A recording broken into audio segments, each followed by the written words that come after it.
4:31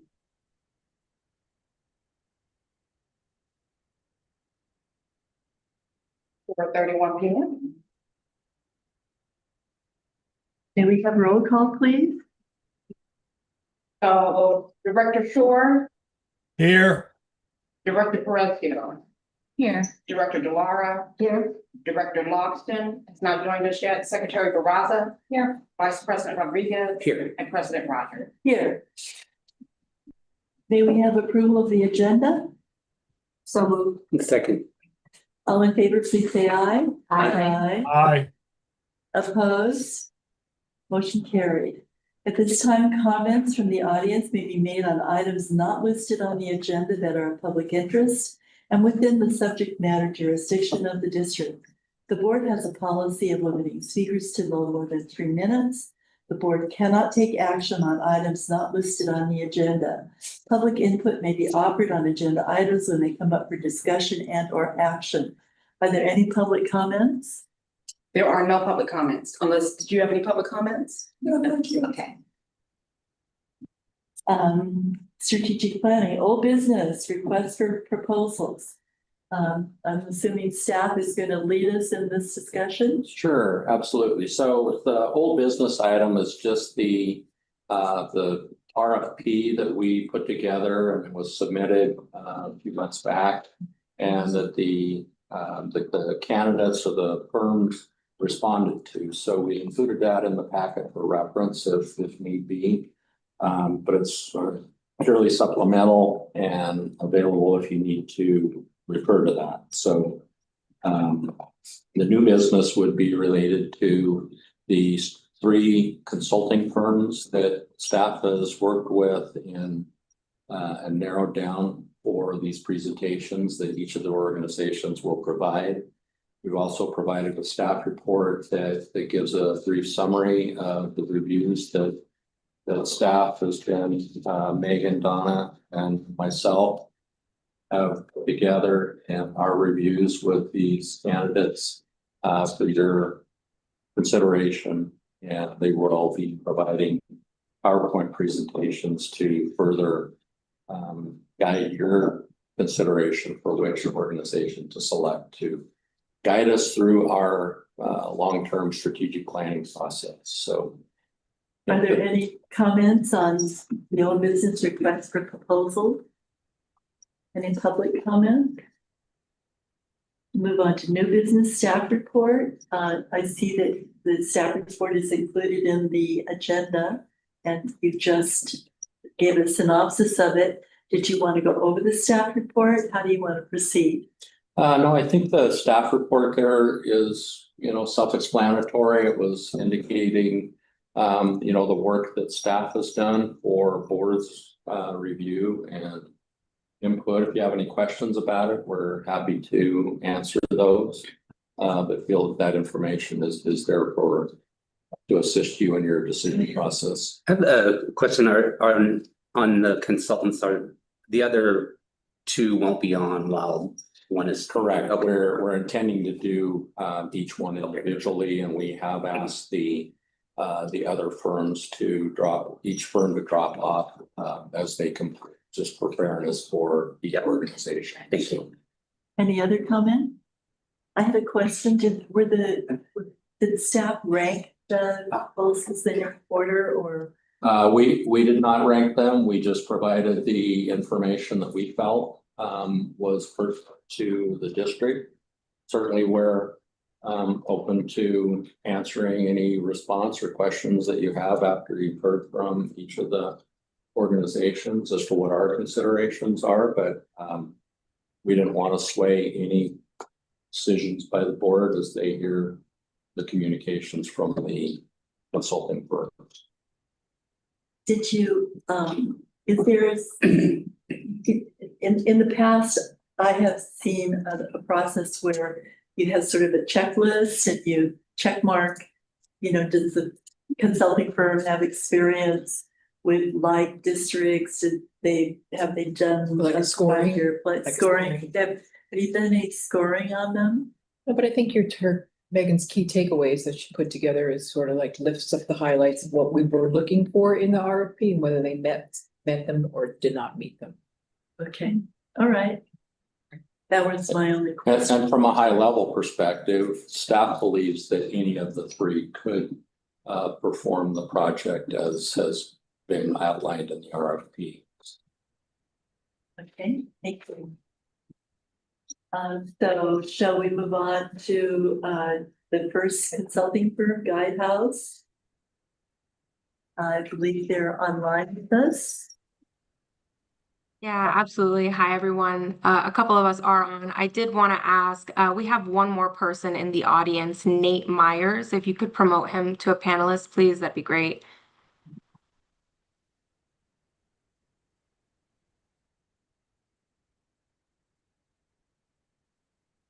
Good.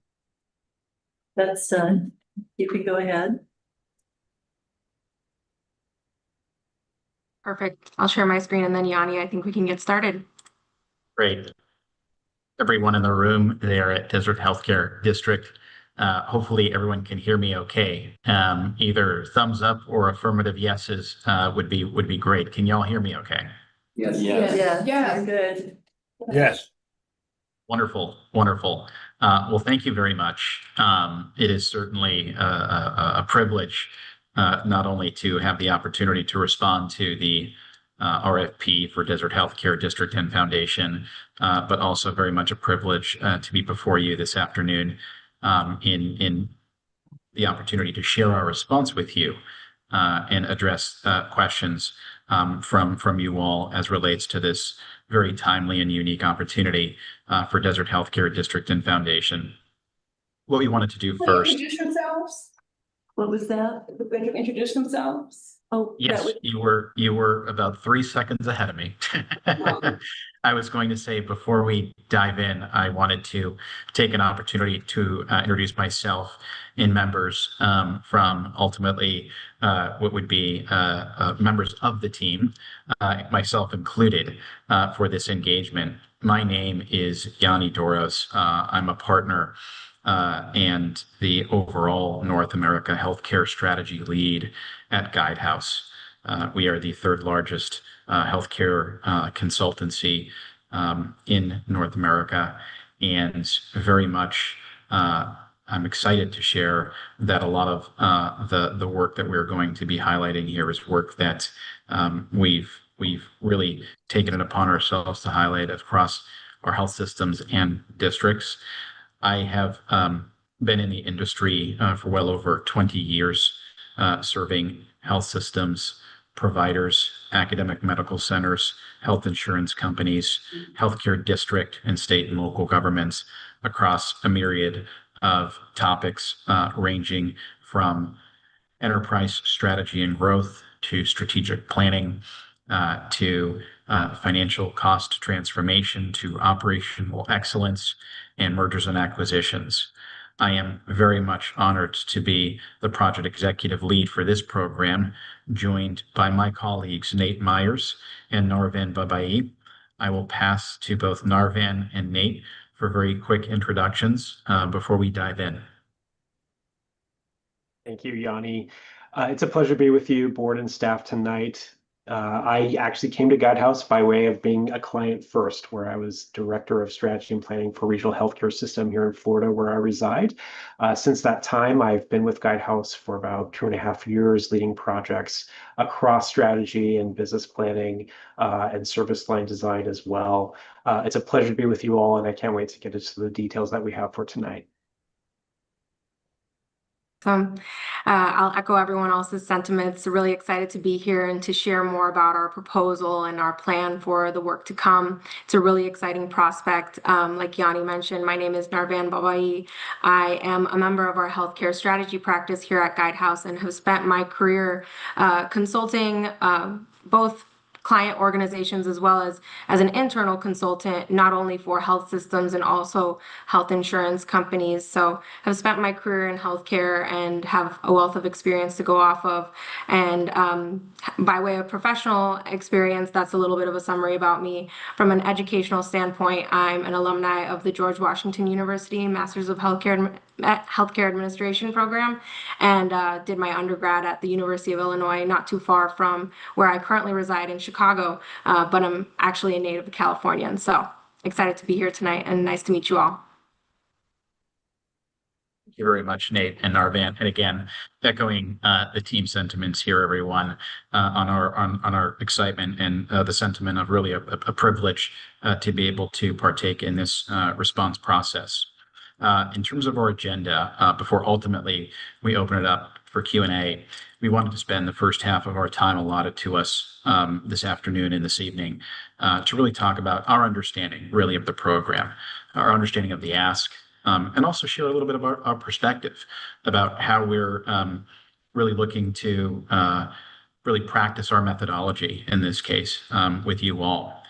What we then wanted to do is actually highlight a few case studies with you. Where have we done this before? Why is that important? What are some of the lessons learned? And why is that extremely relevant for this program moving forward? And then last but not least, of course, a highlight of our approach. I trust everyone has had an opportunity to see and view our response.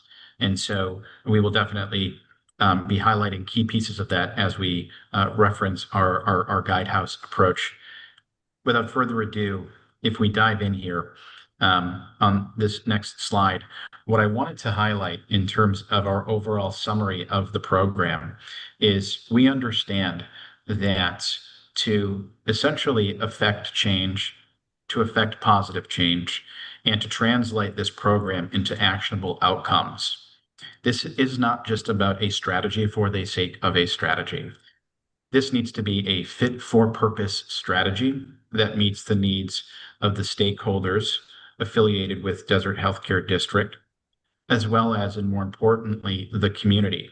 And not necessarily just for the next 3 to 5 years, but looking decades ahead. And more specifically, at least within the next 10 years, what exactly does the landscape look like? How can we help position Desert Healthcare District and the broader community to navigate across what we are calling a new trajectory, one that will help improve access, one that will help improve quality of outcomes, one that will help improve broader ecosystem relationships in the community, whereby it can serve as a not only actionable, but also scalable and meaningful strategy that is measurable all at the same time. One of the things that I wanted to highlight on behalf of our team is that oftentimes organizations focus on, and these are payers, health system, districts, all alike, oftentimes focus on a linear process to strategic planning, whereby it is a set of initiatives, a vision, and some priorities that are put together, and that they're often almost followed, dare I say it, almost in the context of a checklist. Our approach is more rooted in what we call an integrated methodology, as we've highlighted on the right-hand side. An integrated methodology that will delve in deeper when we talk into our approach, but one that not only accounts for the vision, but also that accounts for the strategic priorities, the tactical initiatives, the key performance indicators and measurable outcomes, but all doing so in the context of not losing sight of the mission and the integrity of the mission of Desert Healthcare District at large and the broader implications to the community.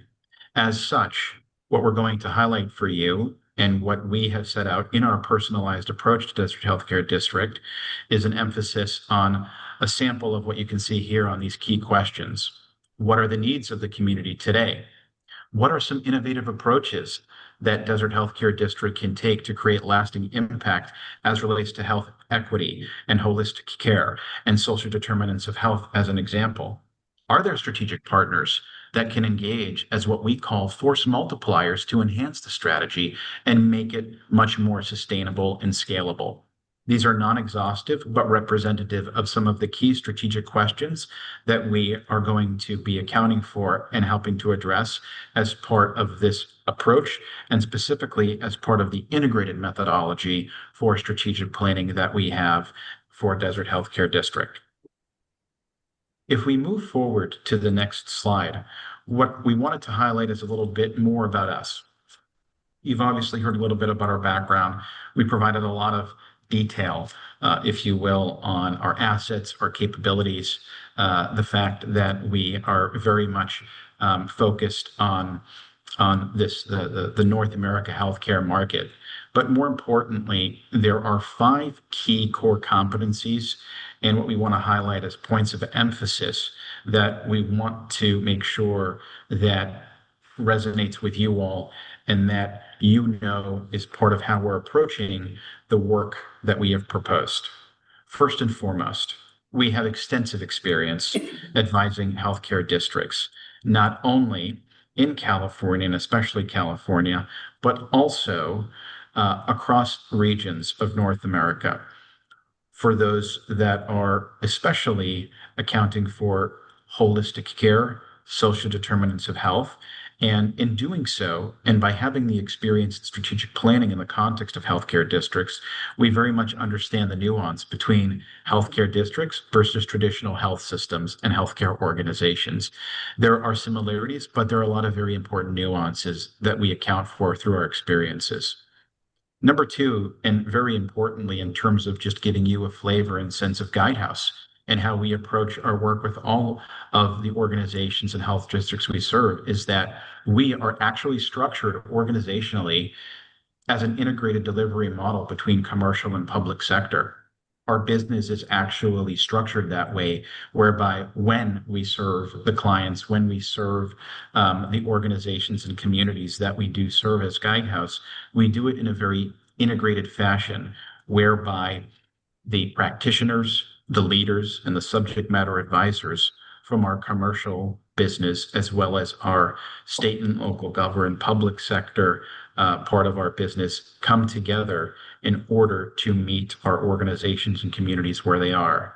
Versus in other organizations, there's a lot more siloed business, if you will, and delivery of services. That is not the way we are structured, and that is certainly not commensurate with our mission and how we approach our work. And so as we think about Desert Healthcare District, again, calling out the distinction between healthcare districts versus traditional health systems, it's very important that you understand that as we approach this work, we're doing it as a unified team.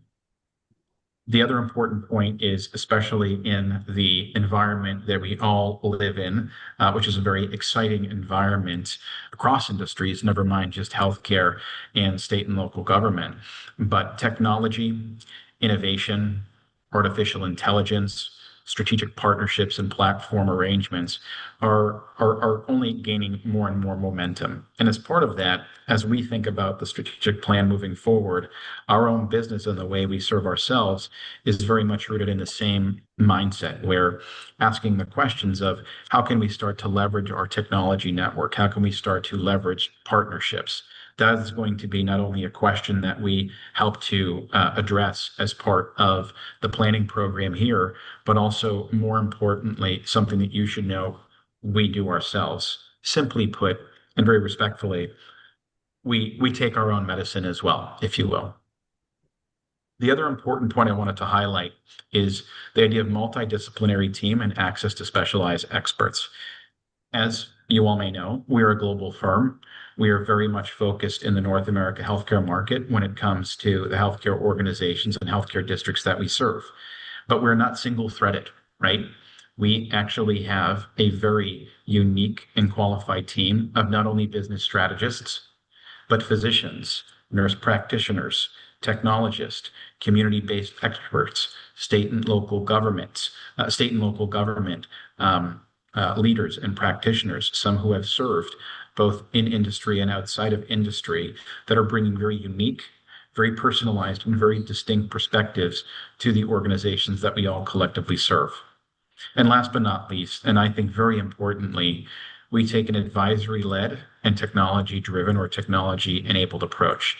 Simply put, while we will come with hypotheses, while we're going to be interacting and engaging with you, a lot of the work, in order to be actionable and measurable as we move forward, is going to be data-driven with robust analytics, combination of design thinking methods, in collaboration with you to ensure that everything we do can tie back to a set of data and qualified perspectives so that, again, it is not only actionable, but measurable. So when you think about why Guidehouse, once we all ultimately, we'll get to some case studies and approaches here. These are 5 really core competencies and characteristics that we wanted to highlight as part of how we are prepared to not only serve you on this call, but also broadly the Desert Healthcare District and community at large.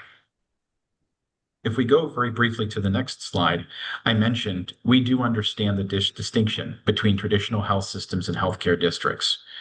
When it comes to healthcare districts, it's more than just the 4 walls of the organization, right? We're talking about multiple stakeholder groups, talking about the adoption and the accountability associated with a community-driven approach.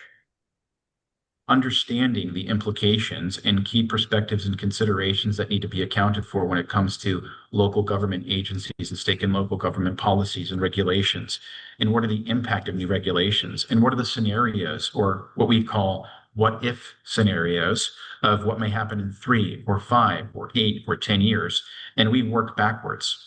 One of the things that I highlighted when we kicked off is this notion of us being very value obsessed from day one and value centric. In order to do that, we start with the end in mind.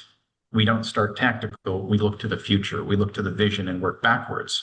What are those implications? How will it impact the community? What are the multiple stakeholder considerations that we need to account for? It's not to say that we don't ask similar questions with traditional health systems and healthcare organizations, but more often than not, it's confined to that local community and oftentimes within the 4 walls of the organization. And so when we think about the distinction between traditional health systems and healthcare districts, one of the things that we approach it with is as a holistic approach to what will be the Desert Healthcare District's strategy that accounts for not only district board members and committee perspectives, but also resident community perspectives, considerations around local government, funding bodies, other healthcare providers in the organizations, inclusive of hospitals and clinics, grantees and other community partners. These are a lot of considerations that we understand and have the experience with, in addition to traditional healthcare systems, but that traditional healthcare systems don't necessarily always have to address. And so when we think about our approach, we have to contextualize it in our experiences that draw the distinction between traditional health system work and healthcare district work. If we go to the next slide, what I wanted to do here is actually introduce again Nate Myers from our team, who will highlight in that context and with that backdrop that I provided on not only our approach, not only why we approach it the way we do and why Guidehouse, and not only the distinction between traditional healthcare organizations and hospital districts, but specifically, not only what are these use case examples, but what are the differentiated characteristics and what are the differentiated experiences that resulted in the success of these organization projects that we took upon. So Nate, I will ask you to highlight not only for the board here and committee members the work, but also what made the difference. What were the difference makers, and how will that be applied to the Desert Healthcare District program moving forward? Yanni, thank you for that. Yes, we want to ground this part of the conversation in outcomes, not just the work that we deliver for these 2 clients. As you can see on the slide and in the materials that we had provided previously, we did want to detail the work that we did with 2 clients in California. They're both prominent healthcare systems. One is actually part of a healthcare district.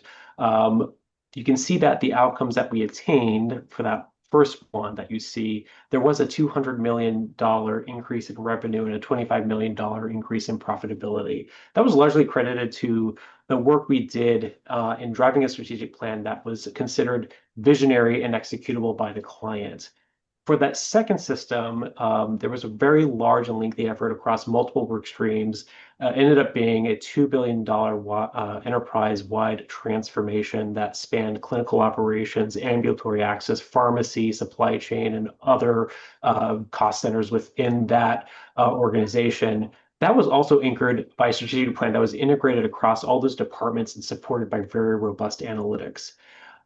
What we're actually bringing forward and what made those engagements successful and what we would like to do for the district is what you see across the bottom of the slide.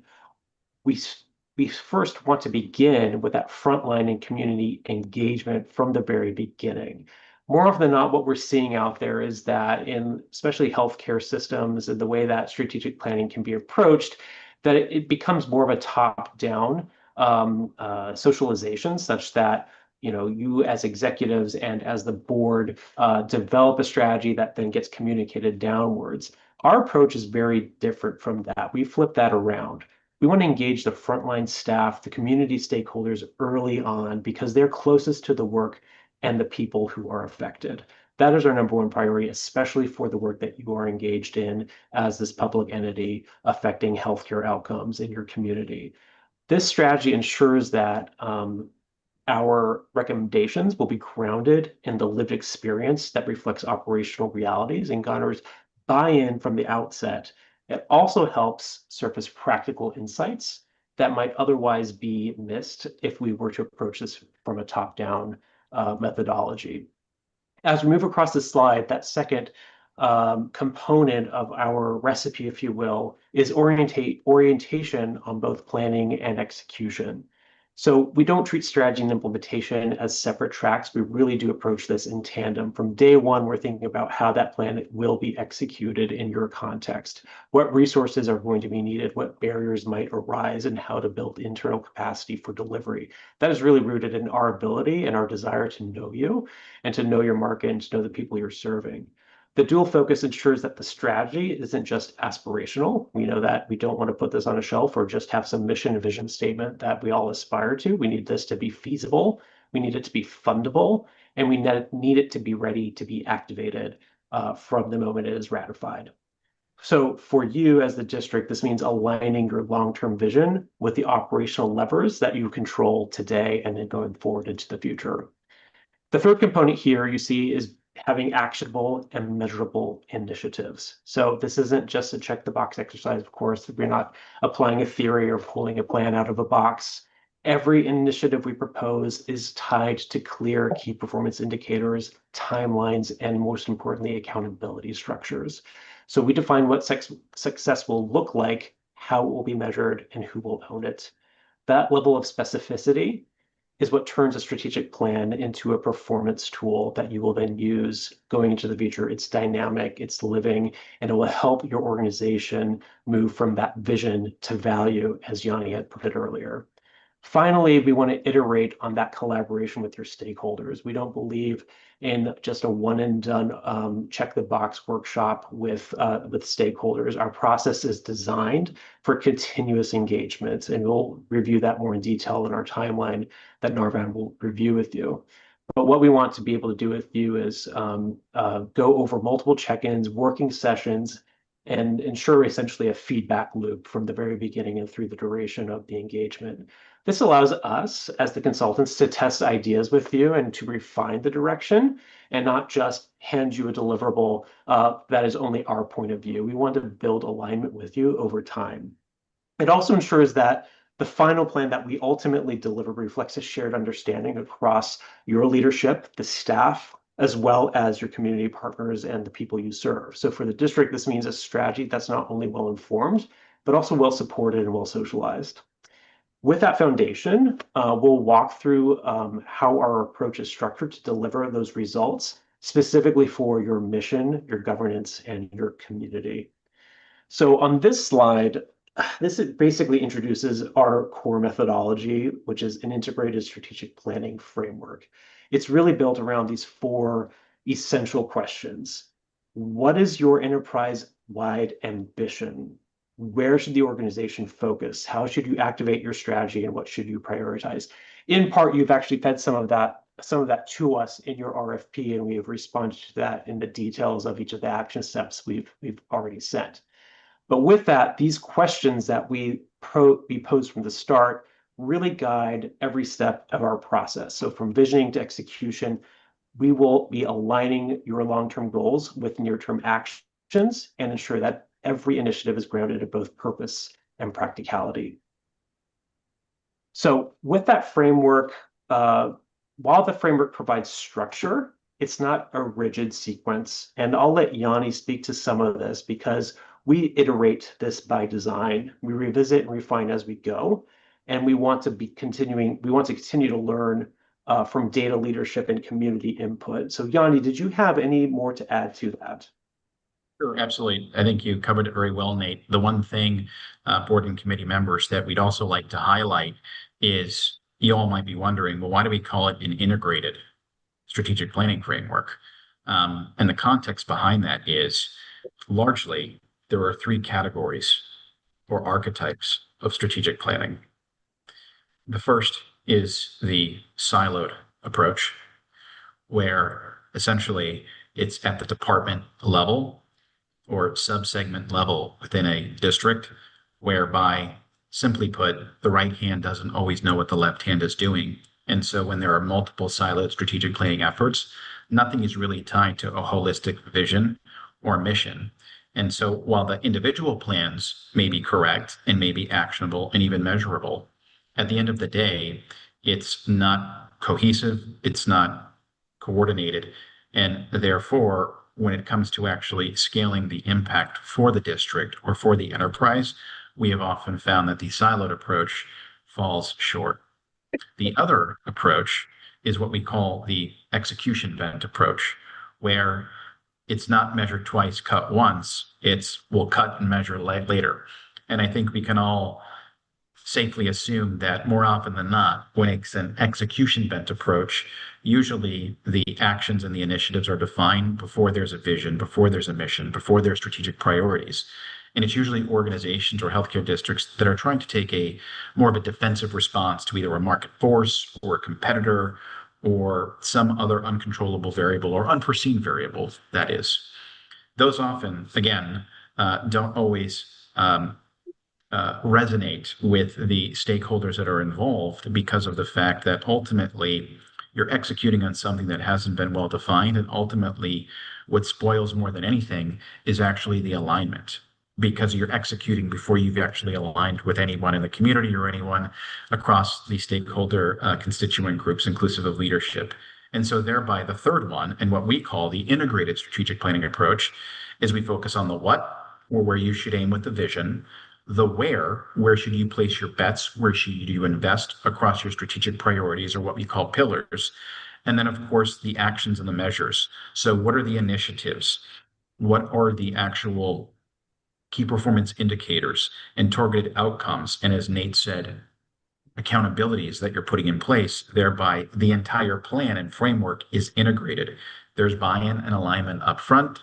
There's integrated and collaborative alignment throughout. And then more importantly, the plan ultimately is actionable and ties back to the North Star vision of where you wanted to aim in the first place. And so this integrated strategic planning framework is extremely intentional.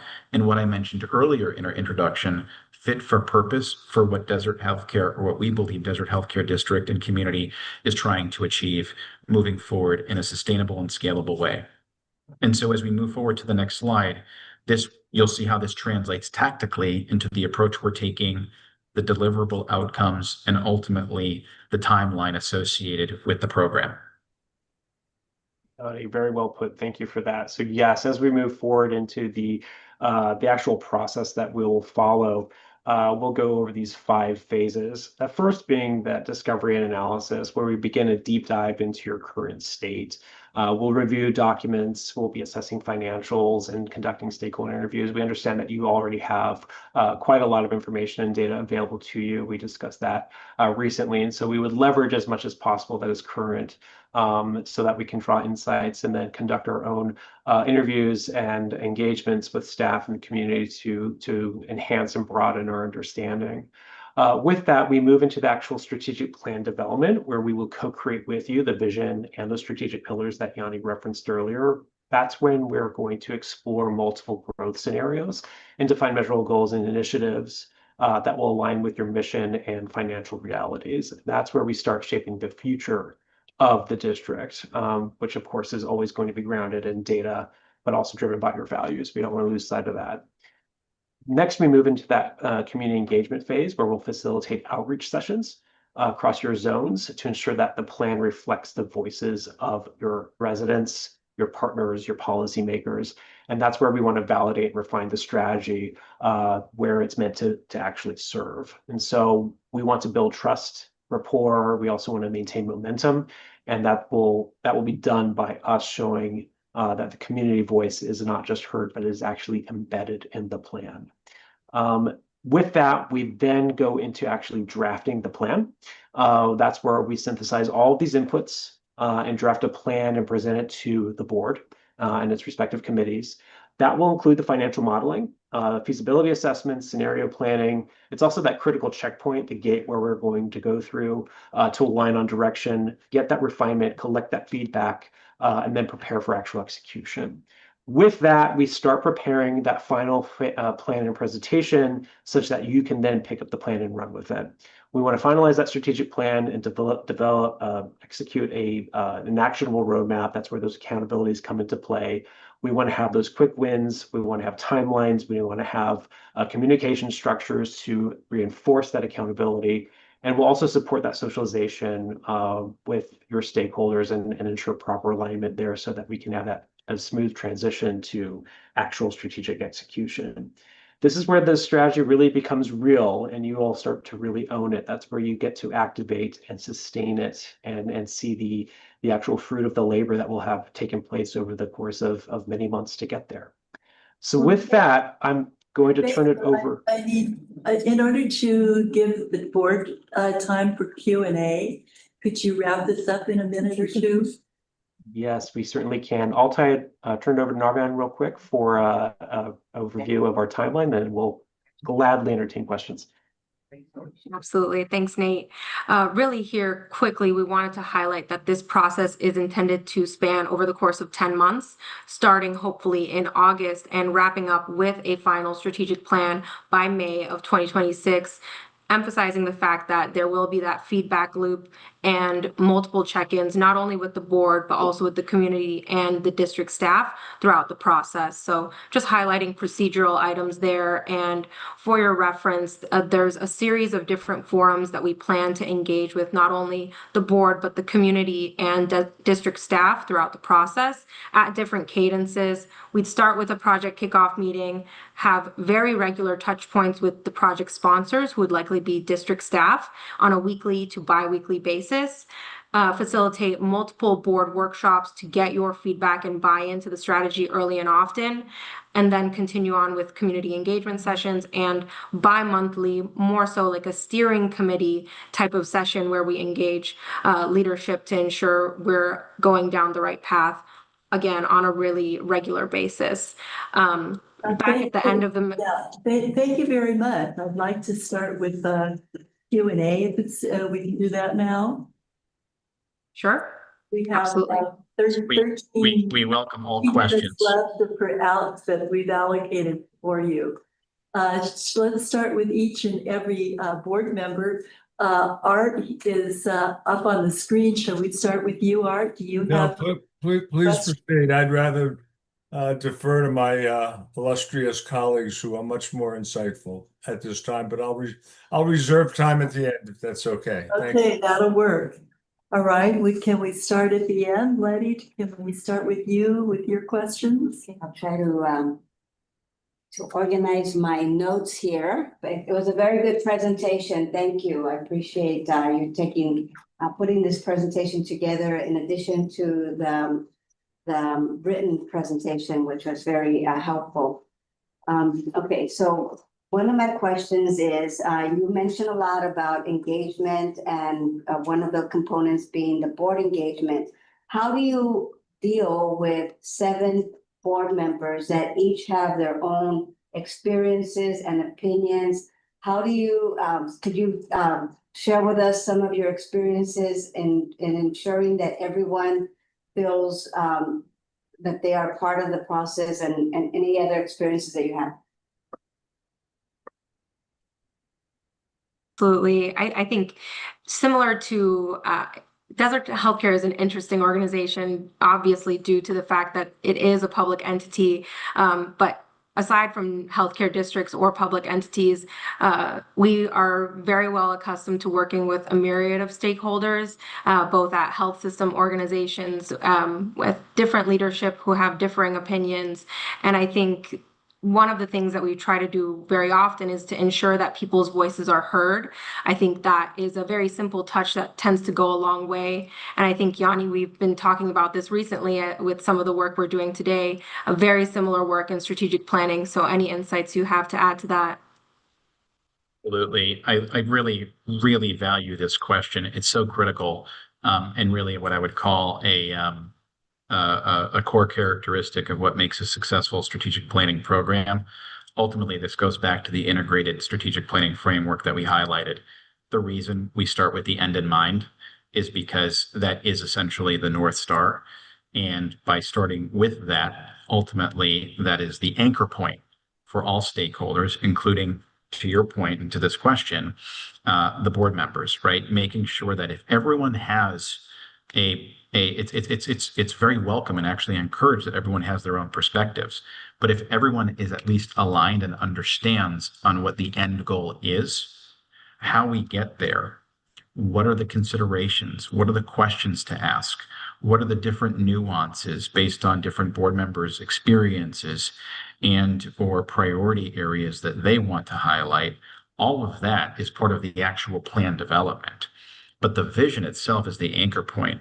So as long as we are aligning on what the vision is for Desert Healthcare District and community, that is really kind of essentially the sticking point that connects everyone's perspectives. But part of the approach that Narvan highlighted previously before we concluded our formal presentation was this notion of the governance routines and structures, where we're being iterative throughout the process, having biweekly checkpoints with project sponsors, with board members, having bi-monthly huddle sessions, ensuring that we are accounting for not only just necessarily the board members and respectfully the board members' perspectives, but what about those in the front line? What about those in the community?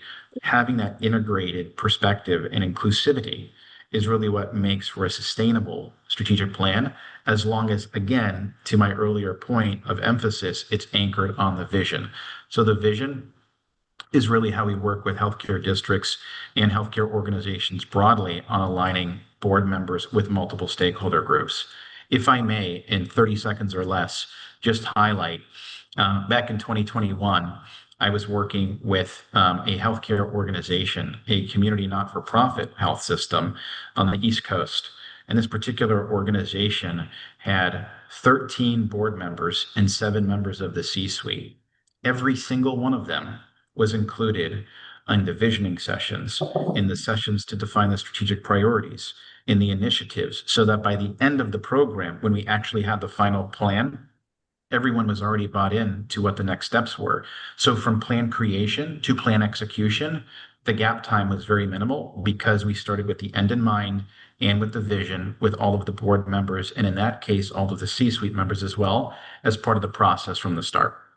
Hopefully that helps address your question. Thank you for that question. And I just have Do one you more have one question, more follow-up? just to make sure I could allow everybody else a chance. So the slide that you showed where it had those two case studies where you had the funding had, I guess the funding plan, were those identified when you did the implementation planning, when you started saying these are the things that we want to implement? Or did those develop over time? Yeah, that's a great question. Those were actually outcomes of the plan. So we still serve these clients, and so we were able to continuously measure outcomes from planning to execution and after the fact. And so we know that we wanted to have growth, we wanted to have profitability, we had levers in place to execute on that. And it happens that we were able to capture that growth through the specific kind of revenue cycle and cost reduction, cost controlling, supply chain management type of initiatives that we identified that should be executed through the strategic plan. These are simply the outcomes.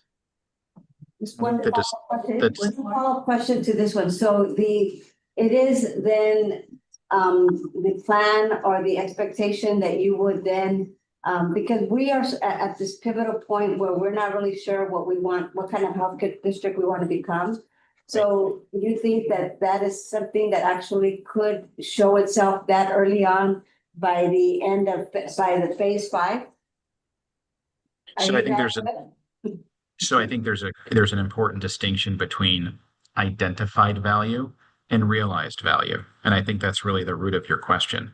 And I think what we're highlighting is that as part of the planning process, identifying the value, accretive outcomes similar to that case study that Nate highlighted, that is exactly the intent. The execution and the realizing of growth or savings is what happens upon the execution of the plan. So what you can expect is that through this program, number one, we will identify what the upside growth and the cost reduction efficiencies are financially within the context of phase 5. In addition, part number 2 is where there are opportunities to accelerate value on maybe what we call low-hanging fruit or easier initiatives that we can address. Those will be accelerated as part of the execution of the plan. Thank you. Thank you, Madam President. Thank you. Director Yvette, Christine. Thank you. Really good presentation, and as Director DeLauro says, really good write-up. Just a question on, because you talk here on local trends, CMS changes, obviously what's going on at the federal government, demographic changes. We're the fastest growing county in the state, second fastest in the country. As you're doing the strategic plan for sustainability and those type of adjustments, are those factored into the plan? The very short practical answer is yes. In fact, in conversations with Megan and Donna and Chris, as part of this process as well, we introduced the idea of, as part of our planning and integrated methodology, what we call the scenario planning. I referenced this earlier in our presentation about the what if scenarios. And so if this happens, how would we respond? If that happens, how do we respond? And by having an integrated approach, we're trying to position Desert Healthcare District and community where that you don't have to react, but you can take a proactive stance in how you've actually put together the plan. So all of those market forces and trends, both locally as well as nationally, are what we're accounting for as part of those steps 1 and 2 that Narvan and Nate introduced. Thank you. That's all I have. Yes. Hi, thank you. This is Director Kimberly Barraza. Could you provide an example on how you would elevate the voices of historically marginalized communities, including migrant families, LGBTQ+ individuals, and Native American residents in shaping this plan? Absolutely, Director. Thank you very much for that question. This is something Narvan and I have been working on very closely as part of how we approach not only districts, but also local community health systems as well across regions here in North America. And so Narvan, by all means, please weigh in.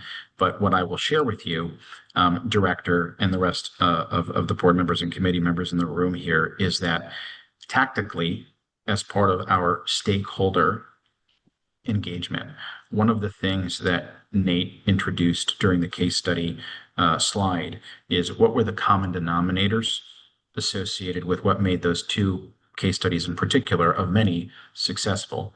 And first and foremost, it was making sure that we were orienting and starting with the community and frontline perspectives first. All too often, healthcare districts, as well as state and local governments, as well as traditional healthcare organizations, health systems, and payers alike, start strategic planning from the top, meaning everyone gets in a room at the top, comes up with the plan, comes up with the priorities, and they socialize and cascade that down. Unfortunately, to Nate and Narvan's points earlier, that does not account for the nuances of the community, that does not account for the nuances and demographics of different constituent groups in the broader community and region. One of the things that we emphasize a lot and that we've highlighted in our broader response, proposal response, is this notion of what we call socially competent care, essentially, where we are talking about the broader demographic considerations across stakeholder groups. And as part of our workshops, as part of our interview sessions, as part of our alignment sessions, we will be prioritizing, again, just what made those two other case studies successful, the community and frontline perspectives first, as part of making sure that not only the board members and the executive team of Desert Healthcare District community are aligned on the vision, but that it's actually actionable. And so one of the particular instances is Narvan and I have particularly been working on, or specifically been working on over the past 6 months with an organization where tribal communities and tribal considerations are extremely paramount in terms of the growth strategy and trajectory of how this particular organization wants to advance within the region. And that is influencing what types of strategic partnerships and alliances within the community this organization is trying to advance forward with. And so everything that you're calling out is completely resonant with the way we approach our work and how we've structured our governance routines as part of this program. Narvan, before giving back the time, is there anything else that you would add to that? Oh, yeah, I think that was really excellent. And I love that you brought up the tribal populations because I was going to bring up the same thing.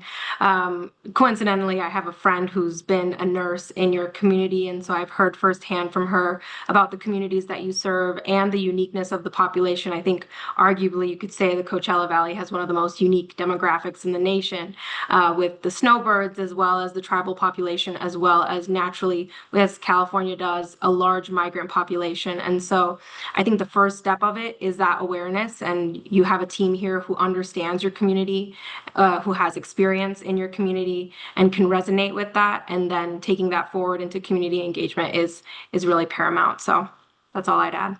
Thank you very much. I'm sorry that your time is up. We need to move on, correct? All right. Unless there were any other questions. Does the board want to ask any more questions?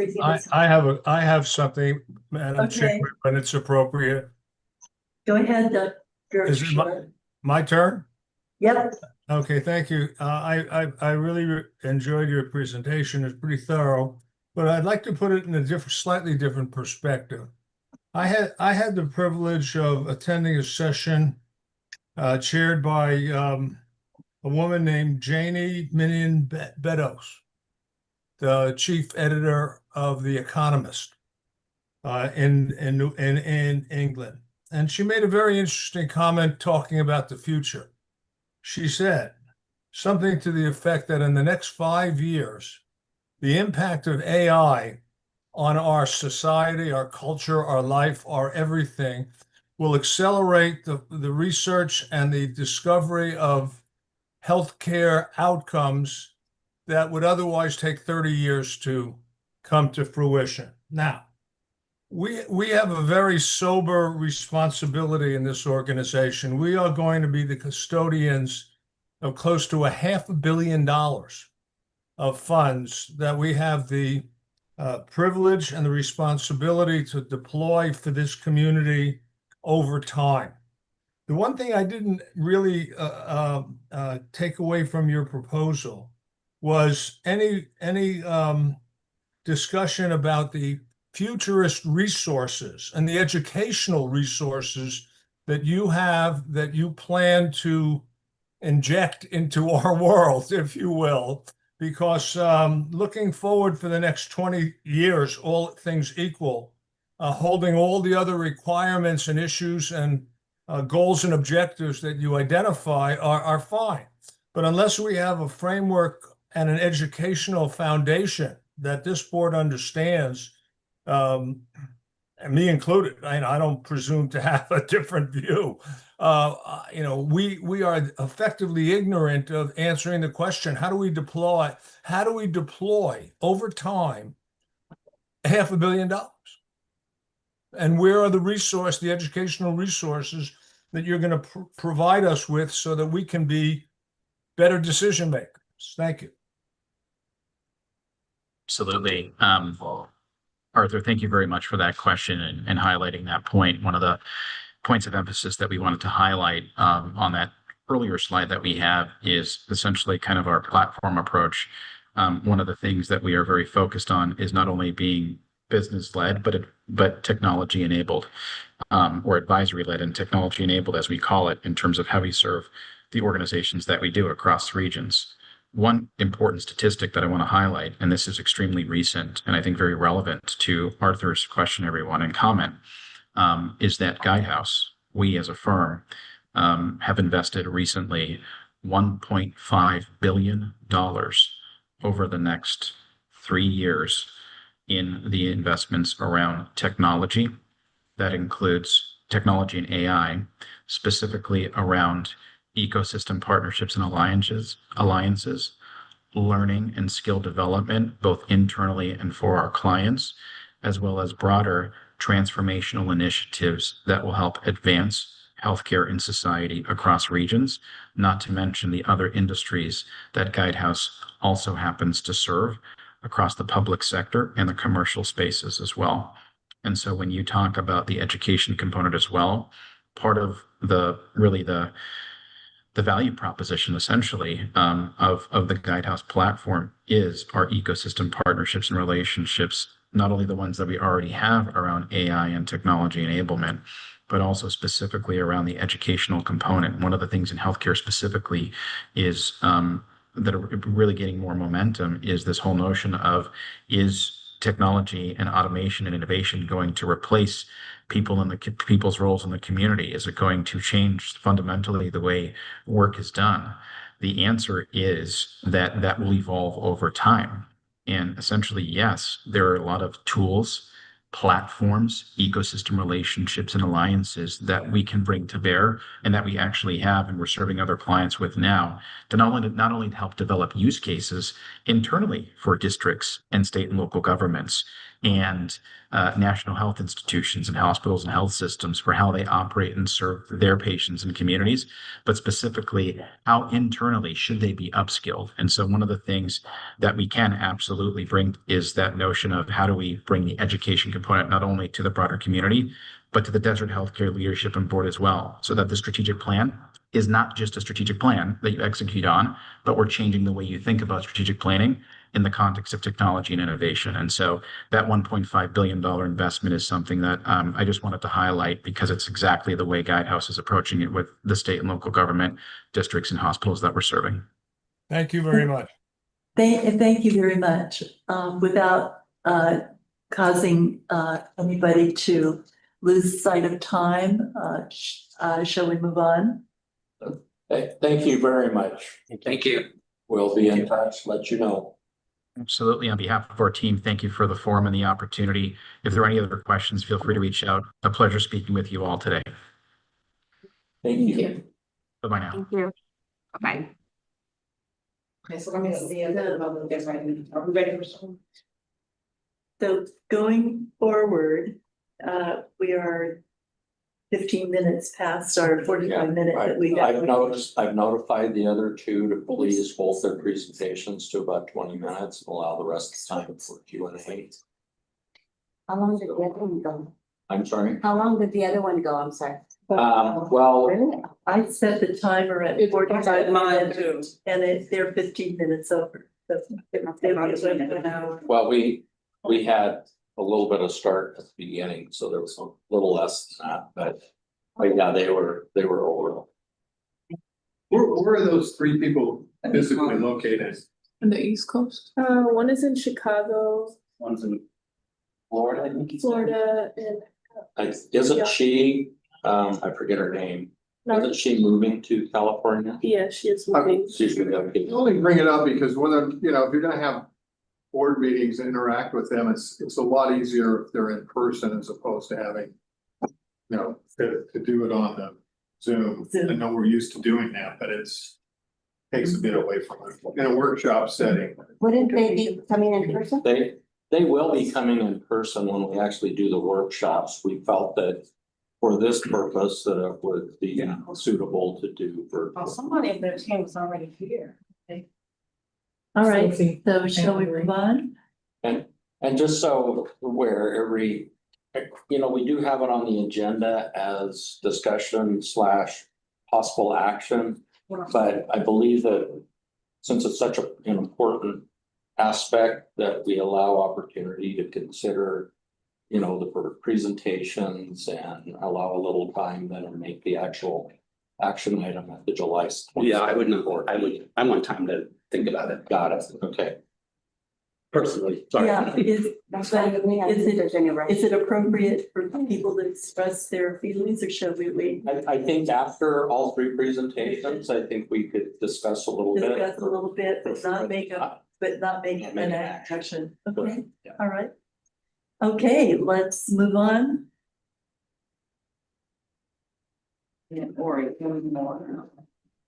Hello. So the presenters at this time. This organization is SOAN. Hope I pronounced that right. I've been saying it to myself that way. So if you would please introduce yourselves. We have a board of directors here with us as well as staff that some of us you've been working with. So introduce yourselves and the time is yours. Please be mindful of the 20 minutes because we are kind of running over a little bit. So we want to try to stick with that. Thank you. Thank you so much, Chris. Thank you for inviting us to join you tonight. We've had wonderful conversations with Chris, Donna, and Megan, as you just heard, and we're very excited to meet the rest of the team and continue the conversation tonight. So let's start with our quick introductions and get right into it. Ori, why don't you kick us off? Okay, hi, good afternoon, everybody. Can you hear me? Yes. Wonderful. My name is Ori Carmel. I lead SOAN. I'm the CEO of SOAN, established in 2018. My personal background includes decision science, analytics, economics. In addition to leading SOAN, I had data consulting at Bloomberg Associates, which is a part of Bloomberg Philanthropies, where SOAN was actually incubated. Before SOAN, I was Chief Innovation Officer at King's College, Institute of Population Health in London, and held leadership positions at American Express, as well as at Twitter. I would like to mention that not with us tonight, due to a family conflict, is Dr. Angelica Jeter. She is represented here on this slide. Angelica has been working with SOAN for the past 4 years. She's the former Chief Health Officer for the City of Atlanta and a CDC Fellow. She's a statistician in her training and by trade, and today she leads our healthcare community and equity efforts here at SOAN. Sophie, over to you. Yes, and I'm Sophie Blondeau. I'm the Chief Strategy Officer at SOAN. My background is in communications, strategic design, and executive leadership. I've had the privilege of working with a range of organizations from Fortune 500 companies like Unilever and Gillette, all the way to wonderful nonprofits like AARP and the Black Women's Health Imperative. And I'm so happy to be here. Thank you for having us. Hi, everyone. I'm so happy to be with you here this evening for us in the East Coast and afternoon for you all on the West Coast. I'm Leah Talkbanar, and I'm a project manager with SOAN. My background is mostly working with finance firms in a sales and analytics capacity, as well as working with philanthropies and foundations, accelerating their mission. And good afternoon. My name is Billy Powers. I advise on research and policy here at SOAN, and I stand at the intersection of evidence-based policy and sustainable financing in the social sector. I do want to specifically highlight that I have rich experience in Southern California, including having had the opportunity to partner with multiple local First Fives. I should disclose, I started my career as a preschool teacher and will always wear that mantle very proudly, which are and First Fives, as we know, are in many ways analogous to health districts. And I've also worked on sustainable financing, specifically in the health sector outside of California. It's wonderful to meet everyone here today, and really looking forward to this discussion. Okay, so shall we dive right in? Please. Okay. We appreciate that we have a very short time together, so we want to make the most of it. Our intent is for you to get to know our team and have all of your questions answered. That's really our goal. We know that you've had an opportunity to review the full proposal. We are going to cover 3 topics tonight. What is the ask, how we're going to approach it, and what makes SOAN different. And again, I just can't emphasize enough, please jump in with any questions or comments at any time. We are more than happy to have a conversation. But before we start, we do want to share with you why we're so excited about this project and be very honest. Obviously with the new lease agreement with the Tenet Healthcare, it presents a unique opportunity for you. And with every opportunity comes opportunities and risks. And we understand that where the importance of where you're at and your need for a trusted partner that's not just going to sit on the sidelines, but really be a partner throughout the process and help you through this. We understand that in the coming months, you're going to make some very important strategic and financial decisions. And to raise the stakes even higher, it's happening in a very dynamic, shall we say, environment where public trust is at an all-time low. So we're so excited because SOWN was actually founded for this purpose. Our North Star is to work with organizations using data and technology to accelerate community impact. And what we do is we work with organizations that recognize that doing well and doing good are not mutually exclusive. They're creative and both need to be in place in order for systemic change to happen. And I know that you believe in that.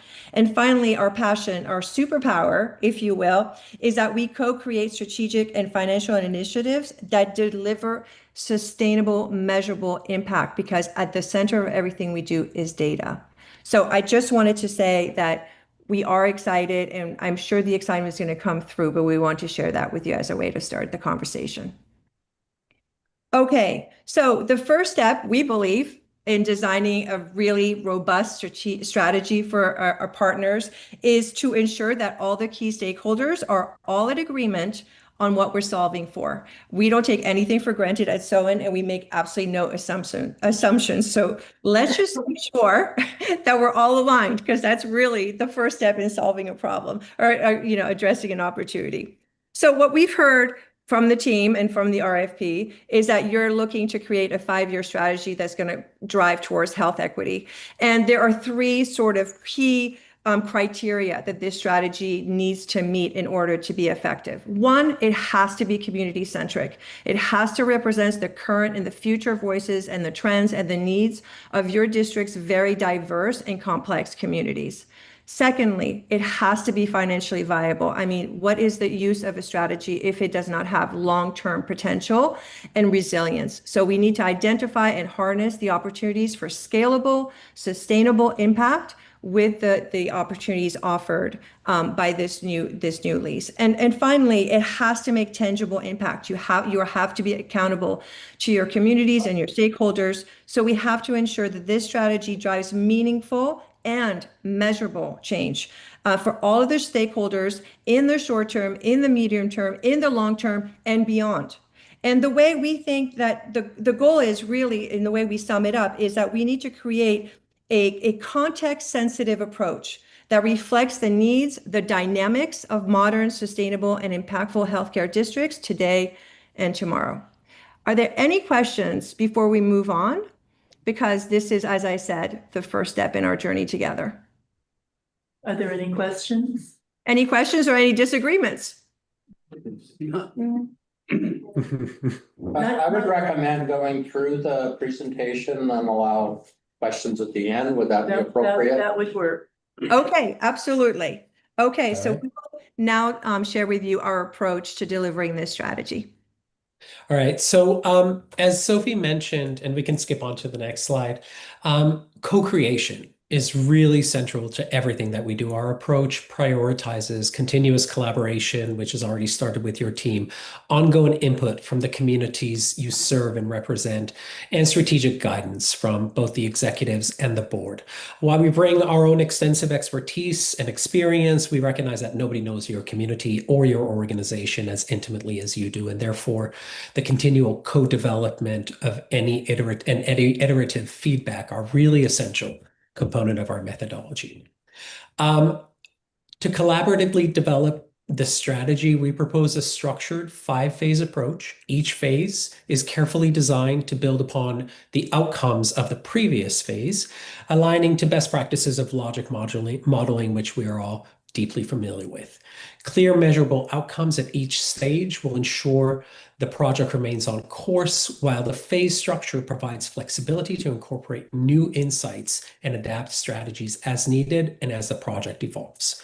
Importantly, our commitment extends well beyond these 5 phases. We see our relationship as ongoing and dynamic, continuing long after the initial strategy has been delivered.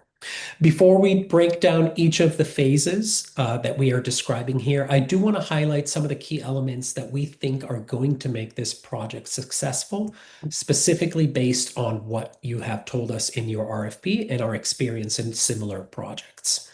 Over the past 8 years, we've worked with over 250 organizations, large and small, across multiple sectors. We found that these 6 pillars are essential to the success of every single one of the projects that we've worked on. And we believe they strongly align to some of the things you highlighted you seek from your partner in the RFP. The first one is obviously discovery. We start with a really deep understanding of your organization. In fact, we warn most of our partners that they will see us over investing in discovery and understanding their organization and their audiences and stakeholders. Review existing insights, like the previous strategic plan that you guys have shared with us, the Huron report. We're building on what already exists rather than reinventing the wheel. And we do this by using a 5-lens analysis that looks at culture, people, knowledge, tools, and processes. This helps us identify the strengths, gaps, and opportunities and provide a really comprehensive view that informs strategic decisions.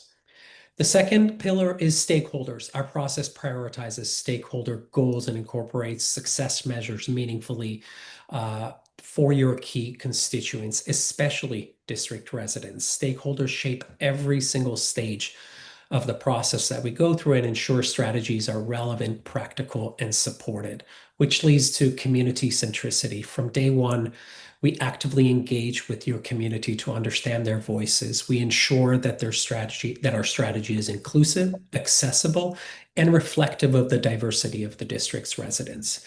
Our insights balance robust data with human-centered perspective. Speaking of data, data really drives all of our insights and recommendations. We are at the core a data and insight strategy consultancy. We focus on improving your data collection as we go through management and application, and we help optimize decision-making, not just in this project, but in general. We allow that to measure our impact, enhance our partnership, and our aim is really to help the organization become a data-accelerated organization, both in the immediate term and in the long and sustainable term. Which leads to the 5th pillar, which is scenario planning. The truth is, nobody can predict the future, and times are very, very ambiguous. But what we can do is spend a lot of time thinking about the possible scenarios and preparing for them. We collaborate with your team to develop scenario planning and assess opportunities, risks, and equip the organization to navigate these dynamic environments. And then finally, pragmatic solutions. This is really important to us, and you'll see this reflected in other areas of our presentation.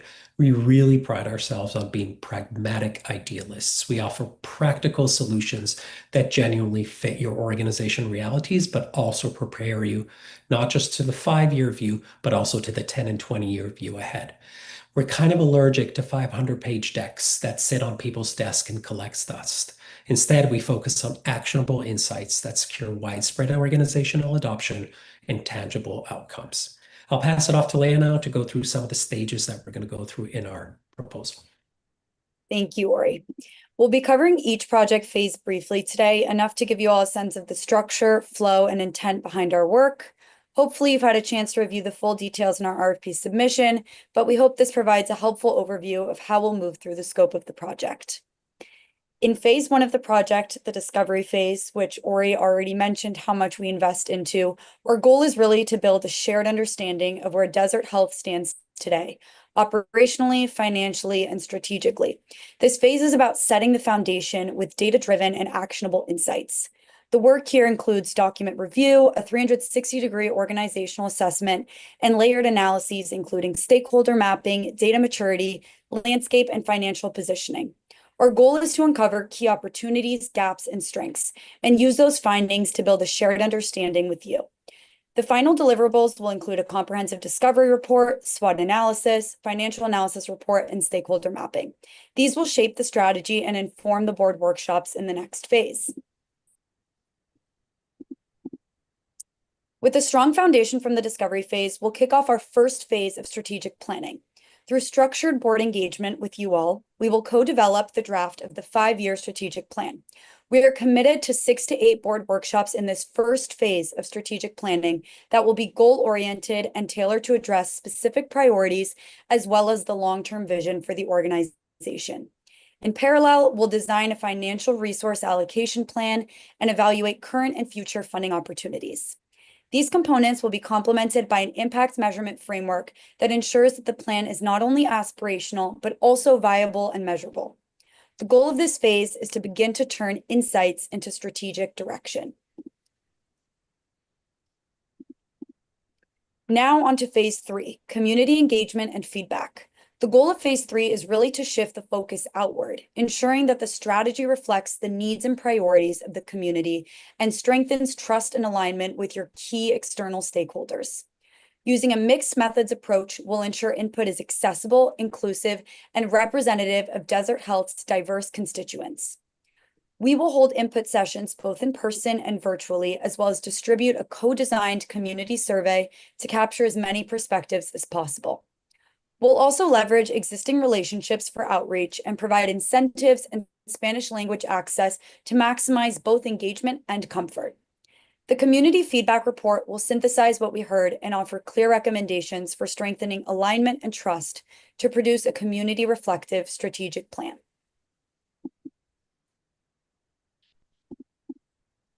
In phase 4, we bring it all together, refining the strategic plan based on what we heard from the community and integrating it into a final draft that is evidence-based, realistic, and adaptable to changing healthcare and funding environments.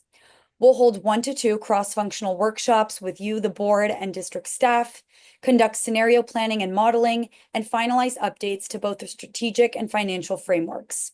The key outcome is a finalized financial framework and a final draft of a more resilient and community-grounded strategic plan.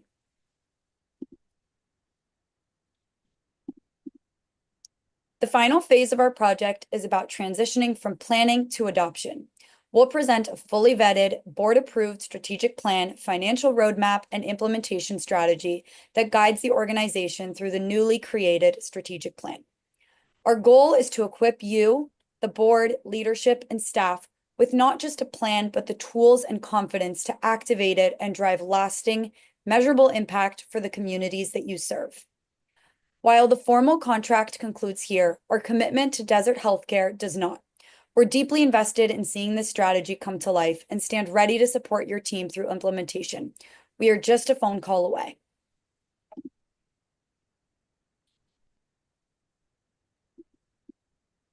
Now that we've gone through the 5 phases that will guide our work from discovery through to delivery, I want to shift gears and briefly cover the resources and budget that will make this plan feasible. We anticipate the discovery phase to last around 10 weeks with an allocated budget of $50,000. The first phase of strategic planning will span around 14 weeks with an allocated budget of $60,000. Community engagement will be around 7 weeks with a budget of $40,000. Phase 2 of strategic planning, we're looking at around 6 weeks with an allocated budget of $30,000. And finally, the final presentation of the phase will take place over the course of about a month and has a budget of around $10,000. We also really want to say that while we're primarily based on the East Coast, we are very willing and very excited to travel to the Coachella Valley and get to engage with you all in person. We're thrilled by the opportunity of getting to spend time with you, and we're sure you'll be tired of seeing us by the time we get to the final presentation. I will pass it on to Sophie now to share a bit more about what we think makes SOWN unique. Thank you so much, Leah. So we know that we've gone through a lot very quickly. We just want to be really mindful of the time. So we just want to finish by just letting you know a little bit more about SOWN so you can get a sense of the partner that you'll be collaborating with and what makes us different. So the first thing you should know is that we are, a diverse team in many respects, in age, in demographics, in cultural backgrounds, in our expertise. We have everything from data science to, as Billy said, early childhood education, to executive coaching, to communications. And all of us have lived abroad for a certain amount of time. And we're at different life stages. So that is the first thing you should know, that we are, and we like it that way. The second thing is we're very small and mighty, as you can tell. And that means that when we work with our partners, we focus on mostly, I would say maximum 4 projects at a time, because we really want to give all our energy to the task at hand. So you would have our undivided attention if we were so lucky to partner with you. The second and the third thing, rather, is that we are experts in many, many different capabilities. And what we do is we have worked in corporate settings, we have worked in government settings, we've worked in the public sector settings. So again, there's a really wide range of experience that we can bring to this project in a lot of different lenses. And we have specific experience with healthcare and community engagement specifically, and population health with local governments through our Bloomberg work that Ori mostly focuses on. And then finally, because of that Bloomberg connection, we do have some unique resources and tools at our fingertips that we'd also employ to this project. And the last thing I want to leave you with is that the reason that we all work for SOWN is that we're obsessed with impact. We design and deploy, as Ori said, very much real world solutions. And in our minds, if you can't measure it, it didn't happen. And we're not satisfied with the work. So that's the other thing you should know about SOWN. And I'll leave it to Ori to end it, since he's founded this company and can speak to the team. Yeah, I don't know if I have a whole lot to add. It's really important for us to reflect who we are as people. I want to close by touching on the ethos, really, that we live and work by here at SOWN. We are, as I mentioned earlier, pragmatic idealists. We thrive on solving really complicated problems that really matter and drive real-world sustainable impact in simplified ways. The world is complicated enough. We try to simplify solutions that are impactful for our partners. And we are exactly that. We are partners. We are not vendors. We don't do billable hours. As I mentioned, we don't do 500-page decks. We get emotionally invested in our work, in the lives and in the work of the partners that we work with. And we like it that way. We are experts at what we do. You're going to get a top-notch team every single time in every single conversation. That's going to be reflected in every single engagement activity and output that you're going to see from us. You're going to get the best of the best. And we know your world. We've partnered with organizations exactly like yours. We've partnered with other similar organizations. And we've done so incredibly successfully for the past several years. But we don't ask that you take our word for it. Talk to our partners, talk to our clients. They will all be very happy to speak on our behalf. We really do believe that we can help shape and accelerate the sustainable impact of your organization, certainly for the next 5 years, but well beyond that, with a view into the next decades. And we thank you for your time today. Thank you very much. I appreciate you being mindful of our time as well. We'll open it up now to questions from our director. Should we start with Director Barraza? Hi, thank you for that presentation. My name is Kimberly Barraza. I have 2 questions. Completely fine if you want to combine them and then answer as one. The first one is, what specific methods will you use to reach non-English speaking and digitally disconnected communities? And then the second question is, how will you ensure our Native American, undocumented, and binational residents are included in this strategic plan? Yeah, great question. So in terms of the language barriers, one of the things that we're going to be doing is deploying everything that we do in English and Spanish. So that will be an integral part of everything that we do. One of the things that's really important for us is triangulation of information. And triangulation of information is not just about the information that's coming in, but it's also about the methodologies with which we are going to be gathering the information. So one of the things that's really important for us is to be there on the ground with you and with the communities. So yes, there will be digital methodologies to gather information. That's really important because some people are actually uncomfortable speaking one-on-one. They want that distance, especially at these days where, people might be a little bit uncomfortable talking. So we're going to enable that. At the same time, we're also going to go into the community itself. We're going to work with your partners to create those community events in real time, live, right there with them. We're going to go out to the streets. We're going to go out to the community events. That combination of digital, analog, of both physical and virtual, of languages, of different methodologies, we hope, one, will give us a really well-rounded view of what's actually happening on the ground and the view of the community. And two, will make the community, all of its members, as comfortable as possible in speaking to us, sharing with us, giving us a pulse of what's actually happening on the ground. I hope I answered both of those questions because I think there were actually 3 in there, but tell me if I did, and if I didn't, I'll try harder. No, this is good. Perfect. Thank you. All right, great. Thank you. I would also add that the way that we would recruit would also be, inclusive, and we would look towards the partner organizations to inform that process, obviously, as well. Yeah. Director Rodriguez? I don't have any questions, actually. Okay. Director Bresgill? No. Director Delara? Yes, I have 2 questions. My first question is, you mentioned the fact that you have excellent satisfaction with your clients. You have 125 projects. You have 95% retention and renewal. The 5% that you didn't get, what was it that you learned from that experience that you could share with us? Great question. Wow. Yeah. That is a serious question. Team? Yeah, I think, so it's one of the things we pride ourselves on, that we become almost friends, I guess, with our clients, because we continue the conversation after the project is ended. So in one case, I would say that the partnership hasn't continued only because the funding stopped and the project literally ended.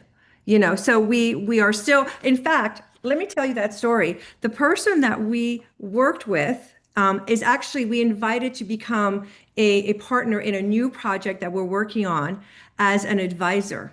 So I won't say the name just to be respectful, but we're currently working with an amazing organization called the 9010 Institute, which is based in Berkeley, California. Actually, I just realized that.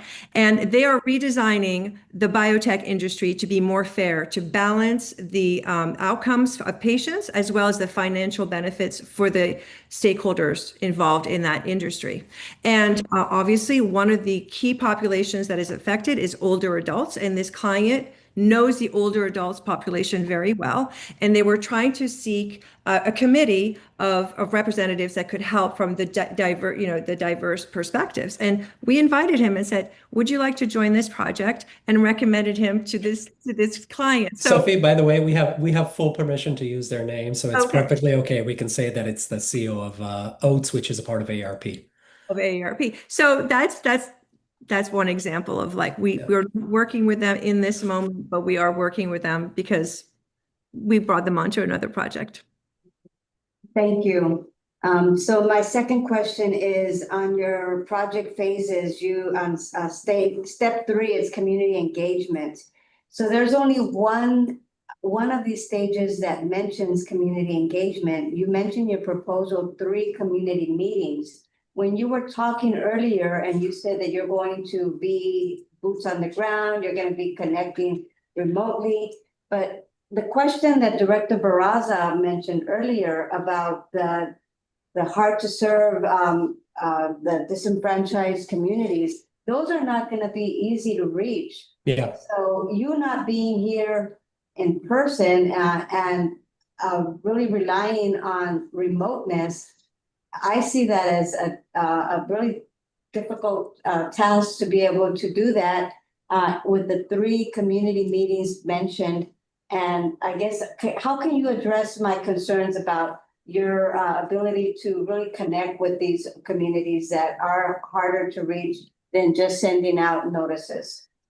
Yeah, that's a great question. So in addition to the 3 community sessions that we have landed on, we're also going to be there. I believe we relied on 8 different times with you, the board, and with the rest of the team. So we can certainly take those opportunities to add additional community meetings and engagements.